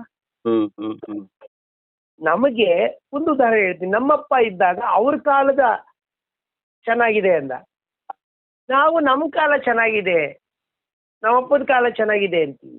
ನನ್ನ ಮಕ್ಕಳು ಹಾಗೆ ಹೇಳ್ತಾರೆ. ಅಂದ್ರೆ ನಮ್ಮ ಕಾಲದಲ್ಲಿ ಟಿವಿ ಬಂದದ್ದೇ ನಿಧಾನ ಆಯ್ತು. ಹೌದು, ನಮ್ಮಿಷ್ಟ ಟಿವಿ ಇರಲಿಲ್ಲ, ರೇಡಿಯೋ ಇತ್ತು, ಅದಕ್ಕಿಂತ ನಾಟಕಗಳಿದ್ವು. ಈಗ ಟಿವಿಯೂ ಇಲ್ಲ, ರೇಡಿಯೋದು ಇಲ್ಲ. ಇವಾಗ ನೋಡಿ, ಒಂದು ಮೊಬೈಲ್ ಬಂದು ವಾಚು, ಕ್ಯಾಮ್ರಾ ಇಷ್ಟನ್ನು ಮರೆಮಾಚಿಬಿಡ್ತು. ಒಂದು ಟ್ಯಾಬ್ ಬಂತು, ಒಂದು ಕಂಪ್ಯೂಟರ್ ಬಂತು, AI ಬಂದಿದೆ. ಈಗ ಅದ್ರ ಬಗ್ಗೆನೂ ಕತೆ ಇದೆಯಲ್ಲ, ಎಲ್ಲ ವಿಚಾರಗಳಿಗೂ ಕತೆ ಇದೆ. ವೈಜ್ಞಾನಿಕ ಕಥೆಗಳು ಮುಂದುವರಿ. ಸ್ಟಾರ್ ವಾರ್ ಅಂತ ಕತೆ ಕೊಡ್ತಾರೆ ಕಾಮಿಕ್ಸ್ ಅಲ್ಲಿ. ಹೌದು. ಅದು ಇಷ್ಟ ಆಗುತ್ತಲ್ವಾ. ನಮಗೆ ಇಷ್ಟವಾಗಿದ್ದು ಕಾಮಿಕ್ಸ್ ಆದ್ರೆ ನಮಗೆ ಮಕ್ಕಳಿಗೆ ಸ್ಟಾರ್ ವಾರ್ ಇಷ್ಟ ಆಗುತ್ತೆ. ಹ್ಮ್ ಹ್ಮ್ ಹಾಗೆ ಒಂದೊಂದು ಹಂತದಲ್ಲಿಯೂ ಕೂಡ ಕಥೆಗಳು ಬೆಳೀತಾನೆ ಹೋಗುತ್ತವೆ. ಈ ಭಾಷೆಗೆ ಸೋಲಿಲ್ಲ, ಭಾಷೆಗೆ ಸಾವಿಲ್ಲ. ನಾವಷ್ಟೇ ಅದರಿಂದ ಸಾಯ್ತಾ ಇದ್ದೀವಿ. ಅವರವ್ರಿಗೆ ಅವ್ರವ್ರ ಇಚ್ಛೆ ಆಗತ್ತೆ. ಈಗ ನಮ್ಮಪ್ಪ ಕೇಳ್ತಾ ಇದ್ದ ಚಿತ್ರಗೀತೆ ಬೇರೆ, ನಾವು ಕೇಳ್ತಾ ಇದ್ದ ಚಿತ್ರಗೀತೆ ಬೇರೆ, ನಮ್ಮ ಮಕ್ಕಳು ಕೇಳೋ ಚಿತ್ರಗೀತೆ ಬೇರೆ. ಚಿತ್ರಗೀತೆಗಳೇ ಅವರವ್ರಿಗೆ ಇಚ್ಛೆಗೆ ಬಂದಾಗ ಕೇಳ್ತಾ ಇದ್ದಾರೆ. ಅವ್ರಿಗೆ ಅದು ಇಷ್ಟವಾಗಿದೆ, ಬಾಲ್ಯದಲ್ಲಿ ಕೇಳಿದ್ದು ಇಷ್ಟವಾಗುತ್ತೆ. ನಮ್ಮ ಮಕ್ಕಳು ನಮ್ಮ ಮೊಮ್ಮಕ್ಕಳು ಅವ್ರ ಕಥೆಯನ್ನು ಕೇಳ್ತಾರೆ. ನಾವು ಒಬ್ಬ ರಾಜ ಇದ್ದ ಅಂದ್ರೆ ನಮ್ಮ ಮಕ್ಕಳ ಕಾಲಕ್ಕೆ ಅದು ಒಂದೂರಲ್ಲಿ ಒಬ್ಬ ಬಿಸ್ನೆಸ್ ಮೆನ್ ಇದ್ದ ಅಂತ ಹೇಳ್ತಾರೆ. ರಾಜ ಜಾಗವನ್ನು ಒಬ್ಬ ಬಿಸ್ನೆಸ್ ಮೆನ್ ಆಕ್ರಮಿಸ್ಕೊಂಡೆ. ವರಾಹ, ನಾಣ್ಯ, ಧನಕನಕ ವಸ್ತುಗಳನ್ನ ರೂಪಾಯಿ ಆಕ್ರಮಿಸ್ಕೊಂಡೆ. ಇನ್ನು ಹೇಳ್ಬೇಕು ಅಂದ್ರೆ ಅದನ್ನ ಯಾವ ರೀತಿ ಪೇ ಮಾಡೋದು, ಆನ್ಲೈನ್ ಪೇಮೆಂಟ್ ಆಗ್ತದೆ. ಹೀಗೆ ಆ ಪೇಪರ್ ಕಾಗದದ ಹಣ ಆಗ್ಬೋದು, ವರಾಹ ಆಗ್ಬೋದು, ಸಾಟಿ ವಿನಿಮಯ ಪದ್ಧತಿ ಆಗ್ಬೋದು, ಇವೆಲ್ಲ ಕಾಲದಿಂದ ಕಾಲಕ್ಕೆ ಬದಲಾಗಿದ್ದಾವೆ. ಭೂಮಿ ಹಾಗೇ ಇದೆ, ನಾವು ಬದಲಾಗ್ತಾ ಇದ್ದೇವೆ. ಹಾಗಾಗಿ ಅವೆಲ್ಲ ಖಂಡಿತವಾಗಿಯೂ ಇವತ್ತಿಗೂ ಕಥೆಗಳು, ಇವತ್ತಿನ ಕಥೆಗಳು ಆಪ್ಯಾಯಮಾನವಾಗೇ ಇದೆ. ಕೇಳಿಸ್ಕೊಳ್ಳೋ ತಾಳ್ಮೆ ನಮಗಿರ್ಬೇಕು. ಅದೇ ಅದೇ ಅದೇ ಸರ್. ಈಗ ಸಾಮಾನ್ಯ ಬರೆಯೋರು ಅಂತಂದ್ರೆ ಮನೆಗಳಲ್ಲೇ ನಮಗೆ ಒಂದು ಏನು ಸಿಗ್ಬೇಕಾದಂತಹ ಮನ್ನಣೆ ಇರೋದಿಲ್ಲ. ಏನೋ ಬರ್ಕೊಂಡು ಕೂತ್ಕೋತಾರೆ, ಅಥವಾ ಭಾವಜೀವಿಗಳು ಎಲ್ಲೋ ಮೂಲೆನಲ್ಲೇನೋ ಬರಿತಾ ಇರ್ತಾರೆ ಅಂತ ಅನ್ಸುತ್ತೆ. ನಿಮ್ಮ ಸಾಹಿತ್ಯ ಪರಿಚಾರಿಕೆಗೆ ನಿಮ್ಮ ಕುಟುಂಬದ ಬೆಂಬಲ ಹೇಗಿದೆ? ನನ್ನ ಕುಟುಂಬದ ಬೆಂಬಲ ಅಂದ್ರೆ ಮೊದಲಿಗೆ ಆರಂಭ ಆಗೋದೇ ನನ್ನ ಕುಟುಂಬ ಶಾಲೆಯಿಂದ. ನಮ್ಮ ಮೇಷ್ಟ್ರ ನಮ್ಮ ಕುಟುಂಬ ಆಗ. ನಮ್ಮ ಅಜ್ಜಿ, ನಮ್ಮ ತಂದೆ ತಾಯಿ, ನನ್ನ ಜೊತೆಯಲ್ಲಿ ಆಡು ಬೆಳೆದ ಸೋಮಶೇಖರ, ಕುಮಾರ, ಅವ್ರ ಜೊತೆಯಲ್ಲಿ ಬೆಳೆದದ್ದು, ಬಾಲ್ಯದ ಗೆಳೆಯರು, ಬಾಲ್ಯದ ಮೇಷ್ಟ್ರು, ಇವರೆಲ್ಲರ ಜೊತೆಗೆ ಬದುಕಿನಲ್ಲಿ ನನ್ನ ಬದುಕನ್ನ ಚಂದ ರೂಪಿಸಿದ ಸಂಗಾತಿ, ನನ್ನ ಉದ್ಯೋಗಗಳಲ್ಲಿ ಸಿಕ್ಕಿದಂತಹ ಮಿತ್ರರು, ನನಗೆ ಪಾಠ ಮಾಡಿದಂತ ಎಲ್ಲ ಮಹಾಗುರುಗಳು, ಎಲ್ಲರನ್ನು ನಾವು ಇವರು ಅನ್ನೋದು ಎಲ್ಲರೂ ಮಹಾಗುರುಗಳೇ ನನಗೆ. ಇದೆಲ್ಲರ ಜೊತೆಗೆ ಒಳ್ಳೆ ಸ್ನೇಹಿತರು, ಒಳ್ಳೆಯ ಮಕ್ಕಳು. ನಾವು ಒಂದು ಮಾತನ್ನ ನೆನ್ಸ್ಕೋಬೇಕು. ಮಹಾಭಾರತದಲ್ಲಿ ಧರ್ಮರಾಯನಿಗೆ ಯಾರು ಕೆಟ್ಟವರೇ ಕಾಣಲಿಲ್ಲ, ದುರ್ಯೋಧನಿಗೆ ಯಾರು ಕೆಟ್ಟವರೇ ಕಾಣಲಿಲ್ಲ. ಅಂತಿದ್ದೆ, ನೀವು ಒಳ್ಳೆಯವರಾಗಿರೋದ್ರಿಂದ ನಿಮ್ಗೆಲ್ಲ ಒಳ್ಳೆಯವರಾಗಿ ಕಾಣ್ತಿದ್ದಾರೆ. ಹಾಗಾಗಿ ಎಲ್ಲವೂ ಒಳ್ಳಿತೆ ಇರೋದ್ರಿಂದ ಇವರೆಲ್ಲರೂ ಪ್ರಭಾವ ಬೀರಿದ್ದಾರೆ. ಇದರ ಜೊತೆಗೆ ತುಂಬ ಪ್ರೀತಿಯ ಪ್ರಭಾವ ಬೀರೋದು ನನ್ನ ಅನುಭವ. ಪ್ರತಿದಿನ ಪ್ರತಿ ಕ್ಷಣ ಆಗುವ ಅನುಭವಗಳು ನನಗೆ ಈ ಪದಗಳನ್ನ ಕೊಡ್ತಾ ಹೋದ್ವು. ಓದು ನನಗೆ ಹೆಚ್ಚಿನ ಪದ ಸಂಪತ್ತನ್ನು ಕೊಡ್ತು. ಓದಿದ ಹೋದೆಲ್ಲ ವೇದ ಕಬ್ಬಿನ ಇಪ್ಪೆ, ಆ ಓದಿನರುದುಡೆ ಆ ಇಪ್ಪೆ ಆದ ಕಬ್ಬಂತ ಸರ್ವಜ್ಞ. ನಾವು ಏನನ್ನ ಓದ್ತೀವೋ ಅದನ್ನ ಪ್ರೀತಿಯಿಂದ ಓದ್ಬಿಟ್ರೆ ಸಾಕು, ನೆನ್ಪುಳಿಯುತ್ತೆ ಅಲ್ವಾ. ಯಾರ್ದೋ ಕಣ್ಣು, ಯಾರ್ದೋ ನೋಟ ನೆನ್ಪಿಲ್ವೇ ನಮಗೆ. ಹಾಗಾಗಿ ಎಲ್ಲವೂ ನೆನ್ಪಿರುತ್ತೆ. ಆ ಕುಟುಂಬ ನನಗೆ ಕೊಟ್ಟಿದ್ದು ಬೇಕಾದಷ್ಟು. ನಾನೇನ್ ನನ್ನ ಕುಟುಂಬ ಕೊಟ್ಟಿದ್ದೀನೋ ಅದಕ್ಕಿಂತ ಹೆಚ್ಚು ನನಗೆ ನನ್ನ ಕುಟುಂಬ, ನನ್ನ ಸಮಾಜ, ನನ್ನ ಗೆಳೆಯರು ನನಗೆ ಕೊಟ್ಟಿದ್ದಾರೆ ಬದುಕಲ್ಲಿ. ಆ ಪ್ರೀತಿ ಕೊಟ್ಟಿದ್ರಿಂದ ಆ ಪ್ರೀತಿ ನಿಮಗೆ ಹಂಚ್ತಾ ಇದ್ದೀನಿ ಅಷ್ಟೇ. ಪದ್ಯವೋ ಗದ್ಯವೋ ಗಪದ್ಯವೋ. Super sir, super. ಸರ್, ಕಡೆಯದಾಗಿ ಎಲ್ರು ಕೇಳುವಂತ ಪ್ರಶ್ನೆ ನಿಮ್ಗುನು, ಈಗಿನ ಹೊಸ ಆಧುನಿಕ ಬರಹಗಾರರಿಗೆ ಒಂದೆರಡು ಕಿವಿ ಮಾತು. ನನ್ ಕಿವಿ ಮಾತು ಹೇಳುವಷ್ಟು ದೊಡ್ಡವನಲ್ಲ, ಆದ್ರೆ ನನ್ಗನ್ಸೋದೇನು ಅಂದ್ರೆ, ನೀವು ಏನನ್ನಾದ್ರೂ ಬರೆಯುವ ಮೊದಲು ಏನನ್ನಾದ್ರೂ ಓದಿ. ಕೇಳಿದವನಿಗೆ ಮಾತ್ರ ಹೇಳುವ ಶಕ್ತಿ ಇದೆ, ಓದಿದವನಿಗೆ ಮಾತ್ರ ಬರೆಯುವ ಶಕ್ತಿ. ಬಹುಶಃ ಈ ಎರಡು ಸಾಲುಗಳನ್ನ ಅರ್ಥ ಮಾಡ್ಕೊಂಡ್ಬಿಟ್ರೆ ನಾವು ಯಾರನ್ನೂ ಕೇಳೋ ಗೋಜೆ ಇಲ್ಲ. ಆದ್ರಿಂದ ನೀವು ದಯಮಾಡಿ ಓದಿ ನಿಮ್ಮ ಅನುಭವವನ್ನು ವಿಸ್ತಾರ ಮಾಡಿಕೊಳ್ಳಿ, ಅನುಭವದ ಮೂಲಕ ಬರಿತಾ ಹೋಗಿ. ಯಾಕಂದ್ರೆ ಪ್ರತಿಯೊಬ್ಬನ ಅನುಭವವೂ ಭಿನ್ನ, ಲೋಕೋ ಭಿನ್ನ ರುಚಿ ಅಂತ. ಅದಕ್ಕೆ ಹೇಳುವ ಮೊದಲು ಕೇಳಿ, ಬರೆಯುವ ಮೊದಲು ಓದಿ. Okay sir. ಸರ್, ಇಲ್ಲಿಗೆ ಸಂದರ್ಶನದ ಮುಖ್ಯ ಭಾಗ ಮುಗಿದಿದೆ. ಕೊನೆಯದಾಗಿ ನಾನು ಯಾವಾಗ್ಲೂ ಬೆಂಕಿ ಚೆಂಡು ಸುತ್ತು ಮಾಡ್ತೀನಿ. ಇದನ್ನ ನಿಮ್ಮ ಜೊತೆ 2 ತರ ಮಾಡ್ಬೇಕು ಅಂತ ಅನ್ಕೊಂಡಿದೀನಿ. ನಾನ್ ಕೆಲವು ಪದಗಳನ್ನ ಹೇಳ್ತೀನಿ. ಅದಕ್ಕೆ ಯಾವ್ದಾದ್ರು ಹಳೇದಾದ್ರೂ ಆಗ್ಬೋದು ಅಥವಾ ನಿಮ್ಮದೇ ಆದಂತ ಹೊಸ ರೂಪಕಗಳನ್ನ ಕೊಡ್ಬೇಕು. ಓಕೆನಾ? ಆಯ್ತು, ಪ್ರಯತ್ನ ಮಾಡೋಣ. ಮಾಡೋಣ, ಅದಕ್ಕೇನಂತೆ. ರೂಪಕಗಳು. ಓಕೆ. ದೇವರು. ನಾನ್ ನಂಬೋದು. ವಾವ್. ಜಾನಪದ. ನಮ್ಮೊಳಗೆ ಬಲವಾಗಿ ತುಂಬಿಕೊಂಡಿರೋ. ಗುರುಗಳು. ನಾನು ಆರಾಧಿಸು. ವೇದಗಳು. ತಿಳುವಳಿಕೆ. ಏನು? ತಿಳುವಳಿಕೆ. ತಿಳುವಳಿಕೆ. ನಿಮ್ಮ ಮೊಮ್ಮಗ. ನನ್ನ ಪಾಲಿನ ಸ್ವರ್ಗ. ನಿಮ್ಮ ಮೊಮ್ಮಗನ ತಾತ. ನಾನೇ. ಗಮಕಗಳು. ಗಮಕ ತಾನೇ ಕೇಳಿದ್ದು? ಗಮಕ, ಹೌದು. ಗಮಕ ಕೇಳಲು ಹಿತವಾದದ್ದು. ನೀವು ಈ ಸಂದರ್ಶನದಲ್ಲಿ ಹೇಳಿ. ನಾನೇನು ಹೇಳ್ತಿಲ್ಲ, ನೀವೇ. ಓಕೆ. ಈ ಸಂದರ್ಶನದಲ್ಲಿ ನೀವು ಒಂದು ಪದ ಉಪಯೋಗಿಸಿದ್ರಿ, ಸೀಮೆ ಎಣ್ಣೆ ಬುಡ್ಡಿ. ಅಂದ್ರೆ ಏನನ್ಸತ್ ತಕ್ಷಣ? ಅದಕ್ಕೊಂದು ರೂಪಕ. ನನ್ನ ಓದಿನ ಶ್ರೀಕಾರ. ವಾವ್. ಮಹಾಭಾರತ. ಮಾಡಬಾರದು ಏನು ಅನ್ನೋದನ್ನು ಕಲಿಸ್ಕೊಟ್ಟಿದ್ದು.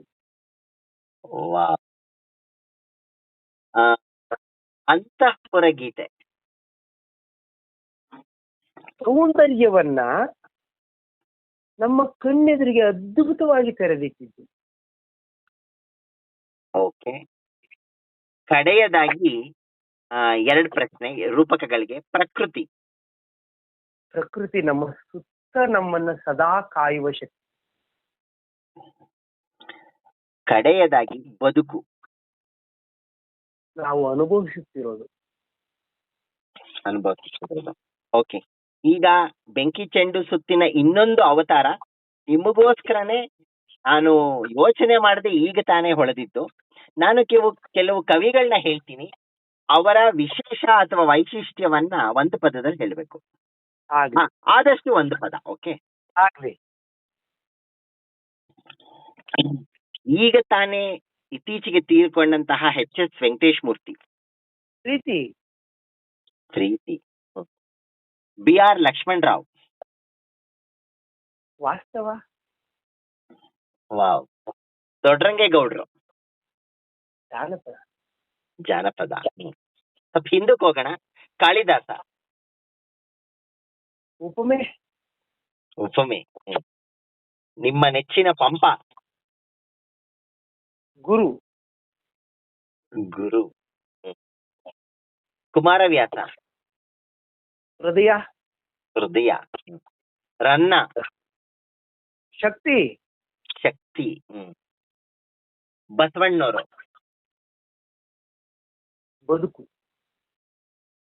ಬದುಕು. ಅಕ್ಕ ಮಹಾದೇವಿ. ಸತ್ಯದ ದರ್ಶನ. ಕುವೆಂಪು. ಅದ್ಭುತವಾದ ಶಬ್ದ ಬ್ರಹ್ಮ. ಬೇಂದ್ರೆ. ಗಾರುಡಿಗ. PM ಶ್ರೀಕಂಠಯ್ಯನವರು. ಕಣ್ವ. ತಾರಾಸು. ಮನಸ್ಸಿಗೆ ಹತ್ತಿರವಾದವರು. Doctor SL ಭೈರಪ್ಪನವರು. ಜೀವನಾಡಿ. ನಮ್ಮ ನಾಡಿನ ನೆಚ್ಚಿನ ಅಣ್ಣವರು. Kannada. Wow. Thank you sir. ಇಲ್ಲಿಗೆ ಸಂದರ್ಶನ ಮುಗ್ದಿದೆ. ಇದನ್ನ ಸಂದರ್ಶನ ಅನ್ಬೇಕೋ ಅಥವಾ ಒಂದು ಆಪ್ತ ಸಮಾಲೋಚನೆ ಅನ್ಬೇಕು, ಮಾತುಕತೆ ಅನ್ಬೇಕು, ಅದೆಲ್ಲದಕ್ಕಿಂತ ಹೆಚ್ಚಾಗಿ ಒಂದು ಅರಿವು ಮೂಡಿಸುವಂತಹ ಒಂದು ಸಂಭಾಷಣೆ ಅನ್ಬೇಕು, ಏನನ್ಬೇಕು ನನಗೆ ಗೊತ್ತಾಗ್ತಿಲ್ಲ. ನಾನು ಆಗ್ಲೇ ಹೇಳಿದಾಗೆ ನೀವೊಂದು ಹಿಮಾಲಯ, ನಾನೊಂದು ಚಿಕ್ಕ ಗರಿಕೆ. ಈ ಪ್ರಶಸ್ತಿ ಬಂದಿರೋ ಸಂದರ್ಭದಲ್ಲಿ ನಿಮ್ಮನ್ನ ಸುದೀರ್ಘವಾಗಿ ಸುಮಾರು 1 ಗಂಟೆ 42 ನಿಮಿಷಗಳ ಕಾಲ ಈ ಸಂದರ್ಶನವನ್ನ ಮಾಡಿದ್ದೀನಿ. ಡಿವಿಜಿಯಿಂದ ಹಿಡಿದು, ಪಂಪನಿಂದ ಹಿಡಿದು, ಹಳಗನ್ನಡದಿಂದ, ನಡುಗನ್ನಡದಿಂದ, ಹೊಸಗನ್ನಡ, ಹಲವಾರು ವಿಷಯಗಳನ್ನ, ಈಗಿನ ಕಾಲದ ಸಾಹಿತಿ ಕಲಾವಿದರು, ಅವರ ದೃಷ್ಟಿಕೋನ ಹೇಗಿರಬೇಕು, ಈ ರೀತಿ ಹಲವು. ಅದು ಎಲ್ಲದಕ್ಕಿಂತ ನನಗೆ ಬಹಳ ಹಿಡಿಸಿದ್ದು ನಿಮ್ಮ ಬದುಕಿನ ಪ್ರೇಮ, ಬದುಕನ್ನ ಖುಷಿಯಾಗಿ ಅನುಭವಿಸ್ಬೇಕು ಅಂತ ನೀವು ಹೇಳಿದ್ರಲ್ವಾ ಒಂದು ಮಾತು. ಬಹುಶಃ ಇಡೀ ನಮ್ಮ ಸಂದರ್ಶನದ ಸಾರಾಂಶ ಅದು. ಇನ್ನೊಂದು ನಾನು ಬರ್ಕೊಂಡೆ, ಈಗಿನ ಕವಿಗಳಿಗೆ ನೀವು ಹೇಳಿದ್ರಿ ಬರೆಯುವ ಮೊದಲು ಓದಿ ಓದಿ ಅಂತ. ಇವತ್ತು ಇಂದಿನ ಮೂಲಭೂತವಾದಂತಹ ಒಂದು ಪ್ರೇರಣೆ ಆಗ್ಬೇಕು, ಇದನ್ನ ಯಾರು ಕೇಳ್ತಾರೋ ಅವರಿಗೆ ಪ್ರೇರಣೆ ಆಗ್ಬೇಕು ಅನ್ನೋ ಮಾತನ್ನ ನೀವು ಹೇಳಿದ್ದೀರಾ. ಮತ್ತೆ ಒಂದು ನಿಮ್ಮ ಜೀವನ ಮತ್ತು ನಿಮ್ಮ ಸಾಹಿತ್ಯ ಎಲ್ಲವೂ ಸಹ ಎಲ್ಲರೊಳಗೊಂದಾಗು ಅಂತ ನೀವೇನು ಡಿವಿಜಿ ಹೇಳಿದ್ರಲ್ವಾ, ಅದನ್ನ ನಾನು ನಿಮ್ಮಲ್ಲಿ ಖಂಡಿತ ಮೊದಲಿಂದ ಕಾಣ್ತಾ ಬಂದಿದ್ದೀನಿ. ಯಾರೇ ಇರ್ಲಿ, ಅವನು ಚಿಕ್ಕವನಿರ್ಲಿ ದೊಡ್ಡವನಿರ್ಲಿ, ಆಪ್ತವಾಗಿ ನೀವು ಮಾತಾಡಿಸುವಂಥದ್ದು, ಎಲ್ಲರೊಂದಿಗೆ ಬೆರೆಯುವಂಥದ್ದು, ಯಾರನ್ನು ಕಡೆಗಾಣಿಸ್ತಿರೋ ಅಂಥದ್ದು. ಸೊ ಎಲ್ಲರೊಳಗೊಂದಾಗುವಂತ ಏನು ವಿಶ್ವಮಾನವತ್ವವನ್ನ ಬೇರೆ ಬೇರೆಯವರು ಹೇಳಿದ್ದಾರೆ, ಅದನ್ನ ನಿಮ್ಮಲ್ಲಿ ನಾನು ಕಾಣ್ತಾ ಇದ್ದೀನಿ. ಆ ಜೀವನ ದರ್ಶನವನ್ನ ನಾನು ಈ ಸಂದರ್ಶನದ ಮುಖಾಂತರ ನಾನು ಪಡ್ಕೊಂಡೆ ಇವತ್ತು ಅಂತ ಹೇಳ್ತಾ, ಕಡೆಯದಾಗಿ ಇನ್ನು 1 ನಿಮಿಷದಲ್ಲಿ ಇನ್ನೇನಾದ್ರೂ ನೀವು ನಮ್ಮ ಕೇಳುಗರಿಗೆ ಹೇಳ್ಬೇಕು ಅಂತಿದ್ರೆ ಹೇಳಿ, ಈ ಸಂದರ್ಶನವನ್ನು ಮುಗಿಸೋಣ. ನನ್ನನ್ನ ನಾನು ಕಂಡುಕೊಳ್ಳುವ ಒಂದು ಪ್ರಯತ್ನವನ್ನ ಮಾಡೋದಕ್ಕೆ ನೀವೊಂದು ಅವಕಾಶ ಕೊಟ್ರಿ ಅಷ್ಟೇ. ಯಾವುದಾಗ್ಲಿಲ್ಲಪ್ಪ ಫಲದಾಯಕ ತಪ್ಪ ಅಂತ ಕುವೆಂಪು ಹೇಳಿದ ಹಾಗೆ ನಾನಿನ್ನೂ ಕಲಿತಾ ಇದ್ದೇನೆ, ಹಿರಿಯನಾಗಿದ್ದೇನೆ. ನಿಮ್ಮೆಲ್ಲರ ಹಾರೈಕೆ ನನ್ನ ಬಲ. ನೀವು ಓದಿದ್ರೆ ಅದು ನನ್ನ ಶಕ್ತಿ, ನೀವು ಕೇಳಿದ್ರೆ ನಾನು ಅದು ಬರೆಯೋದಕ್ಕೆ ನನಗೆ ಅದು ಒಂದು ಪೂರ್ಣ ಸಿಗತ್ತೆ. ಹಾಗಾಗಿ ನಾನೇನು ಎಲ್ಲ ನಿಮ್ಮಿಂದ ಎಲ್ಲ ಅನ್ನುವ ಮಾತಿನ ಅಡಿಯಲ್ಲಿ ನಮಸ್ಕಾರವನ್ನು ಮಾಡಬಲ್ಲೆ ಅಷ್ಟೇ, ಇನ್ನೇನು ಹೇಳಲಾರೆ. ಎಲ್ಲ ಕೇಳುಗರಿಗೆ ಮತ್ತು ಏನು ನಾನು ಹೇಳ್ತಿದ್ದೇನೋ ಅದು ನಂದಲ್ಲ, ನನ್ನ ಹಿಂದಿನ ಜನ ನನ್ನ ಕೈಯಲ್ಲಿಟ್ಟಿದ್ದು ನಾನು ಕೊಡ್ತಾ ಇದ್ದೇನೆ. ಕೊಡೋನು ನಾನಲ್ಲ, ಕೊಟ್ಟಿದ್ದು ನಂದಲ್ಲ. ಹಾಗಾಗಿ ಎಲ್ಲವೂ ನಿಮ್ಮದೇ ಅನ್ನೋ ಮಾತಿನೊಂದಿಗೆ ನನ್ನ ಮಾತನ್ನು ಮುಗಿಸ್ತೀನಿ. ನಮಸ್ಕಾರ. ನಮಸ್ಕಾರ ಸರ್, ಧನ್ಯವಾದಗಳು. ನಮಸ್ಕಾರ, ಧನ್ಯವಾದ.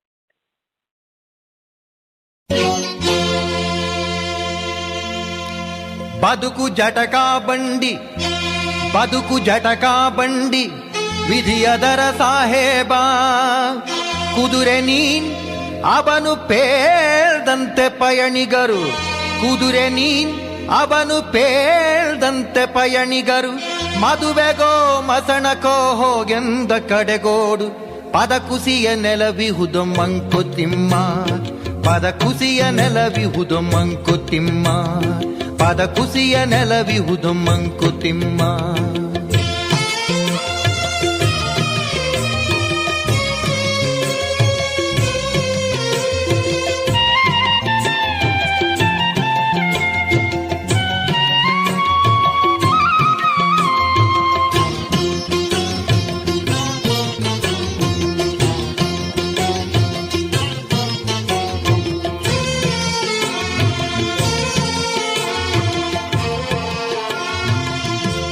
ಅಕ್ಕಿಯೊಳಗನ್ನವನು ಮೊದಲಾರು ಕಂಡವನು, ಅಕ್ಕಿಯೊಳಗನ್ನವನು ಮೊದಲಾರು ಕಂಡವನು, ಅಕ್ಕರದ ಬರಹಕ್ಕೆ ಮೊದಲಿಗದನಾರು.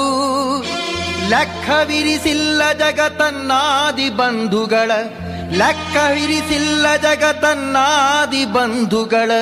ದಕ್ಕುವುದೇ ಜಸ ನಿನಗೆ ಮಂಕುತಿಮ್ಮ, ದಕ್ಕುವುದೇ ಜಸ ನಿನಗೆ ಮಂಕುತಿಮ್ಮ, ದಕ್ಕುವುದೇ ಜಸ ನಿನಗೆ ಮಂಕುತಿಮ್ಮ.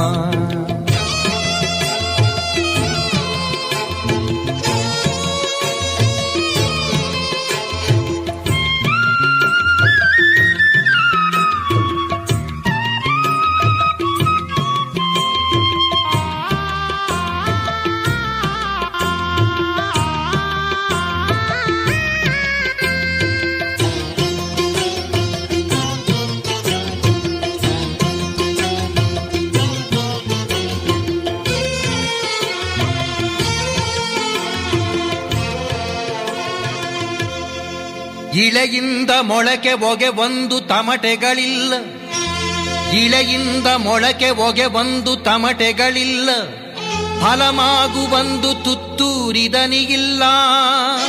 ಬೆಳಕೀವ ಸೂರ್ಯ ಚಂದ್ರರದೊಂದು ಸದ್ದಿಲ್ಲ, ಬೆಳಕೀವ ಸೂರ್ಯ ಚಂದ್ರರದೊಂದು ಸದ್ದಿಲ್ಲ. ಹೊಲಿ ನಿನ್ನ ತುಟಿಗಳನ್ನು ಮಂಕುತಿಮ್ಮ, ಹೊಲಿ ನಿನ್ನ ತುಟಿಗಳನ್ನು ಮಂಕುತಿಮ್ಮ. ಹುಲ್ಲಾಗು ಬೆಟ್ಟದಡಿ ಮನೆಗೆ ಮಲ್ಲಿಗೆಯಾಗು,